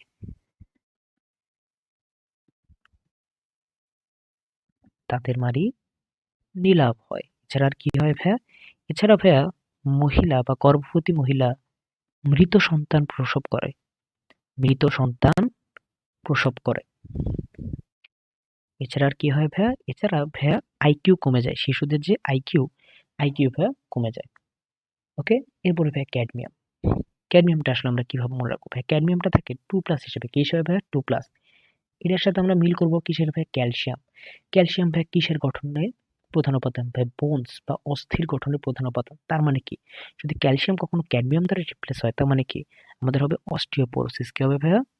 অস্টিওপোরোসিস। বা আমাদের এই যে কঙ্কাল তন্ত্র, সেই কঙ্কাল তন্ত্রে আমাদের আকার মানে ব্যাঘাত ঘটবে বা স্কেলিটাল ড্যামেজ হবে। এছাড়া আর কি কি হতে পারে ভাই? এছাড়া দুইটা কমন অসুখ হয়, যে দুটো কমন অসুখ আমাদের বারবার আসে। কি ভাইয়া? এটাই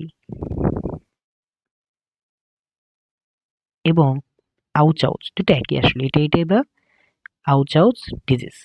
ওকে, এই ডিজিজটা আমাদের অনেক বেশি হয়। এছাড়া এই যে ক্যাডমিয়াম, এর ফলে ভাই কিডনি নষ্ট হয়। কি হবে? আমাদের কিডনি নষ্ট হয়। এই যে ভাই ক্যাডমিয়াম, এর ফলে কিডনি নষ্ট হয়। এছাড়াও কি হয় ভাই? এছাড়াও ফুসফুসে ক্যান্সার হয়। কি হয়? ফুসফুসে ক্যান্সার এবং প্রোস্টেট ক্যান্সার হয়। ফুসফুসে ক্যান্সার এবং প্রোস্টেট ক্যান্সার হয়। ঠিক আছে, বুঝতে পারছো? এখন একটা জিনিস খেয়াল করে দেখো, এই যে ভাই আমরা 4টা ভারী ধাতু পড়লাম, এর মাঝে লেড বাদে বাকি 3টাই কিন্তু আমাদের ফুসফুসে ক্যান্সারের জন্য দায়ী ছিল। বাকি 3টাই আমাদের ফুসফুসে ক্যান্সারের জন্য দায়ী ছিল। ঠিক আছে, ওকে। এখন ভাই আমরা কি পাচ্ছি যে কোন রক্তে হিমোগ্লোবিন উৎপাদনে বাধাগ্রস্ত হয় ভাই? মেইনলি আমাদের যাকে ক্রোমিয়াম, মেইনলি আমাদের কোনটা ভাই? ক্রোমিয়াম। তারপর ভাই আমাদের মানব শরীরে কোন ভারী ধাতুর আয়নের কারণে ব্ল্যাকফুট ডিজিজ হয়? ভাই আর্সেনিকের কারণে। তারপর আমাদের কারণে অস্টিওপোরোসিস হয় ভাই ক্যাডমিয়ামের কারণে। আর পানীয় জল দূষণে শিশু বৃদ্ধি আইকিউ ভাই লেডের কারণে। এখন ভাই বিভিন্ন বিশ্ববিদ্যালয়ে আসা প্রশ্ন, এই কয়েকটা প্রশ্ন ভাই আমরা সবই জানিয়ে আসছি, সবগুলো আমরা পড়ে আসছি যে ভাই বয়েলের সূত্র মেনে চলে কোন অবস্থায় ভাই কখন? উচ্চ তাপমাত্রা এবং নিম্ন চাপে। উচ্চ তাপমাত্রা এবং নিম্নচাপে। অ্যাভোগাড্রো সূত্র। অ্যাভোগাড্রো সূত্র মানে কি ভাইয়া? আমাদের জায়গায় ফি প্রপোর্শনাল টু এন এবং পিআরটি স্থির। গেলুসকের সূত্র। গেলুসকের সূত্রে কি স্থির থাকে? আমাদের ভি স্থির থাকে। তারপর ভাই নির্দিষ্ট ভরের কোনো গ্যাসের চাপ অর্ধেক হ্রাস এবং তাপমাত্রা দ্বিগুণ করা হলে আয়তন কেমন হবে? নির্দিষ্ট কোনো গ্যাসে যদি এমন করা হয়, আমরা তাহলে কি জানি? দেখো, P V equal to N R T. V equal to N R T. এখন যদি নির্দিষ্ট ভর হয়, তার মানে এন কনস্ট্যান্ট, আরও কনস্ট্যান্ট। তাই আমরা কি লিখতে পারি? P one V one by T one equal to P two V two by T two. এখন কি বলা হয়েছে? এখন আমাদের বলা হয়েছে যে ভাই এই জায়গায় কি করা হবে? চাপ অর্ধেক হ্রাস করা হবে। চাপ অর্ধেক হ্রাস করা হবে। তার মানে যদি পি থাকতো এরকম এবং এই জায়গায় যদি আমি বলি, তাহলে এই জায়গায় আমাদের চাপ যদি অর্ধেক হ্রাস করে তাহলে কি পি বাই টু। তারপর কি বলছে ভাই? তাপমাত্রা দ্বিগুণ করা হবে। তাপমাত্রা দ্বিগুণ করা হবে। তার মানে যদি টি থাকতো, এই জায়গায় আমাদের কি হবে ভাইয়া? আমাদের তাপমাত্রা দ্বিগুণ করা হবে। ওকে, তাহলে ভাই আমাদের আয়তন কত হবে? Into V one into V two. এখন তাহলে কি তো যে ভাই আমাদের টি কাটা টি কাটা পি কাটা পি কাটা, তার মানে কি V one equal to V two by four, বা ভি টু ইকুয়াল টু কি ভাই আমাদের ফোর ভি ওয়ান, মানে আমাদের 4 গুণ। দেখো এই জায়গায় কোথাও 4 গুণ নাই, তার মানে উত্তর কি হবে ভাই? আমাদের কোনোটি নয়। তারপর ভাই এই জায়গায় বলছি স্থির তাপমাত্রায় এত চাপে নির্দিষ্ট ভরের অক্সিজেন গ্যাসের আয়তন যদি এত হয়, এত চাপে কি হবে ভাই? P one V one equal to P two V two. এই সূত্রে ফেলাই দেবে, ম্যাথ শেষ। তারপর আদর্শ গ্যাসের জন্য গুরুত্বপূর্ণ নয়, রাউল্টের সূত্র আমরা কোথাও পাইনি। তারপর নিচের কোন সমীকরণটি আমাদের গ্যাসের গতিতত্ত্ব থেকে উদ্ভূত? ভাই আদর্শ গ্যাসের গতীয় সমীকরণ। ওকে, তারপরে এই যে ভাই এ মানে কি বলছিলাম ভাই? এ মানে হলো আমাদের অ্যাট্রাকশন, তার মানে কি আন্তঃআণবিক আকর্ষণ। তারপরে বলজম্যান ধ্রুবকের একক কোনটা? ভাই কে ইকুয়াল টু কি বলছিলাম আমি? R by N A. R by N A. এই জায়গায় পার মলিকুল কি ভাই? আমাদের পার মলিকুল। রাখবা, এটা হলো জুল পার মলিকুল। তারপরে ভাই এই জায়গায় আমাদের 300 কেলভিন তাপমাত্রায় বাতাসে নাইট্রোজেন অণু আরএমএস বেগ কত? আমরা আরএমএস মান কি জানি ভাই? C RMS equal to √3 RT by M. এই জায়গায় তুমি মান বসাই দিবা, ম্যাথ শেষ। আমরা ভাই শেষের দিকে চলে আসছি প্রায়। এরপর ভাই নিচের কোনটি ওজোন স্তর ধ্বংসের জন্য দায়ী নয়? ভাই এই জায়গায় আমরা সবই জানি ওজোন স্তর ধ্বংসের জন্য দায়ী নয়। কোনটা কোনটা ভাই? এই যে ইউভি রেশিও এটাও দায়ী, ভাই সিএফসিও দায়ী, ক্লোরিনও দায়ী। আমরা আরো পড়ে আসছি ভাই ব্রোমিন, যেটা ভাই আমরা কিসের মধ্যে পাই? ভাই বিসিএফ বা হেরনের মধ্যে পাই। ঠিক আছে, তারপর মিথাইল ব্রোমাইডে পাই। দায়ী নয় কোনটা ভাই? Carbon monoxide. এখন এই যে কার্বন ডাইঅক্সাইড, কার্বন মনোক্সাইডকে আমরা কি বলি ভাই? নীরব ঘাতক গ্যাস বলি। কি বলি? নীরব ঘাতক গ্যাস। তারপরে যে ফ্রিয়ন 12, আমরা কি বলছিলাম? এটা 90 যোগ করবা, আমরা আগে পড়ে আসছি। তারপরে কি ভাই ফটোকেমিক্যাল স্মোক তৈরিতে কোন বায়ুদূষক ভূমিকা রাখে না? ভাই সিএফসি কোনো ভূমিকা রাখে না। কি কাজ করে ভাইয়া? হাইড্রোজেন, হাইড্রোকার্বন বাষ্প, ওজোন, নাইট্রিক অক্সাইড এবং নাইট্রোজেন ডাইঅক্সাইড। নাইট্রিক অক্সাইড এবং নাইট্রোজেন ডাইঅক্সাইড। তারপর নিচে কোনটি লুইস অ্যাসিড? ভাই এই যে অষ্টক সংকোচন হয়েছিল ওই জায়গায়। ওকে, তারপরে ভাই তাপমাত্রার সাথে গ্যাসের পরিবর্তন মানে টি আর ভি এর পরিবর্তন স্থির কোনটা? পি, বা চাপ স্থির থাকে কোনটা? চার্লসের সূত্র। তারপরে এটা হলো কোনটি উভধর্মী পদার্থ? উভধর্মী পদার্থ। উভধর্মী মানে কি? কোনটা অ্যাসিড হইতে পারবে, বেজও হইতে পারবে। এখন এই জায়গায় দেখো, এই যে ভাই আমাদের HCl কি আছে ভাই? HCl। HCl যদি আমাদের একটা হাইড্রোজেন ত্যাগ করে, একটা হাইড্রোজেন ত্যাগ করলে কি হবে ভাই আমাদের ক্লোরিন হবে। তাহলে কি অ্যাসিড হিসেবে কাজ করতে পারতেছে, কিন্তু এটা কি আমাদের আরেকটা হাইড্রোজেন গ্রহণ করবে? করবে না, তার মানে এটা উভধর্মী না। হ্যাঁ, পানির ক্ষেত্রে ওই জায়গায় পাবো না। এইখানে দেখো ভাই আমাদের যে পুরো দুইটা রিয়াকশন আছে উদ্দীপক অনুসারে বলা আছে। কি অনুসারে বলা আছে ভাইয়া? উদ্দীপক অনুসারে দেখো এই যে আমাদের বাইকার্বনেট, এটা হলো অ্যাসিড, তাহলে এটা কি হিসেবে কাজ করছে ভাই? বেজ হিসেবে কাজ করছে। এখানে দেখো, এখানে এই যে আমাদের মানে পানির অণু, সেটা কি কি গ্রহণ করছে ভাই? আমাদের হাইড্রোজেন অণু গ্রহণ করছে, তার মানে এটা কি বেজ হিসেবে কাজ করছে, তার মানে কি এটা অ্যাসিড। বুঝতে পারছো? তারপর কি বলছে ভাই আমাদের নিচের কোনটি লুইস অ্যাসিড? ভাই এই যে অষ্টক সংকোচন। তারপরে এফজিডি প্ল্যান্টের মাধ্যমে কোনটা দূর করা যায় না ভাই? এফজিডি প্ল্যান্ট বা ফ্লু গ্যাস ডিসালফারাইজেশন, এটার মাধ্যমে ভাই কার্বন মনোক্সাইড দূর করা যায় না। তারপরে এখানে বলছে নিচের কোন মানটি দূষিত পানির নির্দেশক? ভাই এই যে দূষিত পানির নির্দেশক, এটার জন্য এই যে মানগুলো আছে, এই মানের জন্য ভাই আমি একটা ছন্দ তোমাদেরকে লিখে দিই। এটার জন্য তোমাদের একটা ছন্দ লিখে দিই। ছন্দটা একটু কষ্ট করে খাতায় তুলে নেবা। আমি একটা নতুন স্লাইডে লিখে দিই ব্যাপারটা। Insert new slide. একটু কষ্ট করে খাতায় লিখো। ছন্দটা হলো ডিবি পুলিশ কাদের কাকার মাথার নাট খুলে ফেলেছে।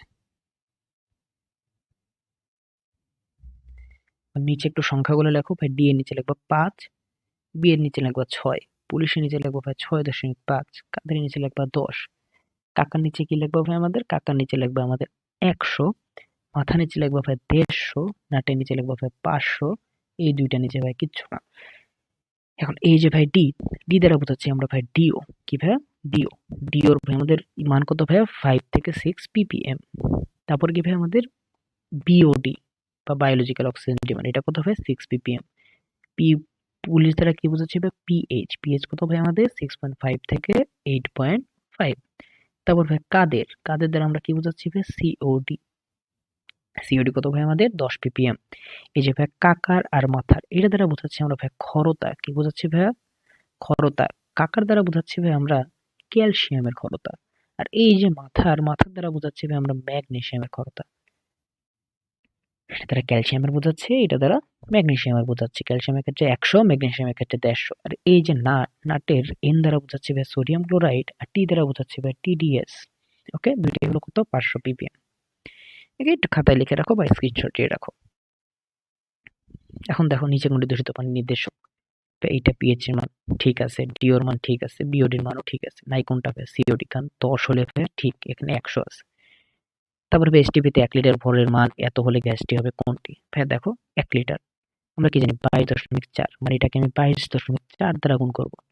কারণ যদি ধরো আমি এটা কত ২২ দ্বারাই গুণ করলাম, আর এটা হলো ১.৫ ধরলাম, এটার ১.৫ গুণ কত হবে? ২২, ঠিক আছে, ২২ প্লাস কত হবে? ৩৩। ভাই ৩৩ এর আশেপাশে কোনটা? এর মধ্যে দেখো এটা আছে ২, এটা আছে কত ভাই? ২৮, এটা হলো কত ভাই? এটা হলো আমাদের হয়ে যায় সে ৭১, এটা হলো ৩২, তার মানে উত্তর হবে কোনটা ভাই আমাদের? অক্সিজেন। তারপরে হিলিয়ামের উৎকম তাপমাত্রা ভাই ইনভার্সন টেম্পারেচার। ইনভার্সন টেম্পারেচার আছে ভাই আমাদের দুইটা, একটা হলো আমাদের হাইড্রোজেন আর একটা হলো হিলিয়াম। হাইড্রোজেনের ইনভার্সন টেম্পারেচার কত ভাই আমাদের? -৮০°C, আর হিলিয়ামের ভাই -240°C। ওকে, তারপর ভাই আমাদের এই জায়গায় বলছে ভিটি একটা ইকুয়েশন দেওয়া আছে, চার্লসের ইকুয়েশন। এই জায়গায় এই যে অংশটা, এটাকে আমরা বলি আয়তন প্রসারণাঙ্ক। হাইড্রোকার্বন দূষক যুক্ত বায়ুকে দূষক মুক্ত করতে নিচে কোন মাধ্যমে চালনা করা উচিত? হাইড্রোকার্বন এটা ভাই কোথায় দ্রবীভূত? এটা দ্রবীভূত ভাই আমাদের তেলে। কিসে ভাই? তেলে। এই জন্য তেল মাধ্যমে চালনা করব। তারপরে ভাই পানি অস্থায়ী করতার জন্য দায়ী কোনটা ভাইয়া? বাইকার্বনেট। ঠিক আছে।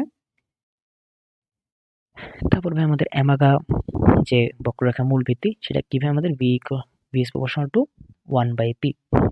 ওকে, এরপর ভাই আমাদের শেষ ৩টা প্রশ্ন, যে ভাই অনুবন্ধী অম্লক্ষারক যৌগের মধ্যে পার্থক্য আসলে কি? ভাই অনুবন্ধী অম্লক্ষারক যৌগের মধ্যে পার্থক্য হলো শুধু এই যে হাইড্রোজেন, আর ধরো এই যে ভাই আমাদের বাইকার্বনেট, এটার থেকে যদি আমি জাস্ট একটা হাইড্রোজেন আয়ন বের করে দিই,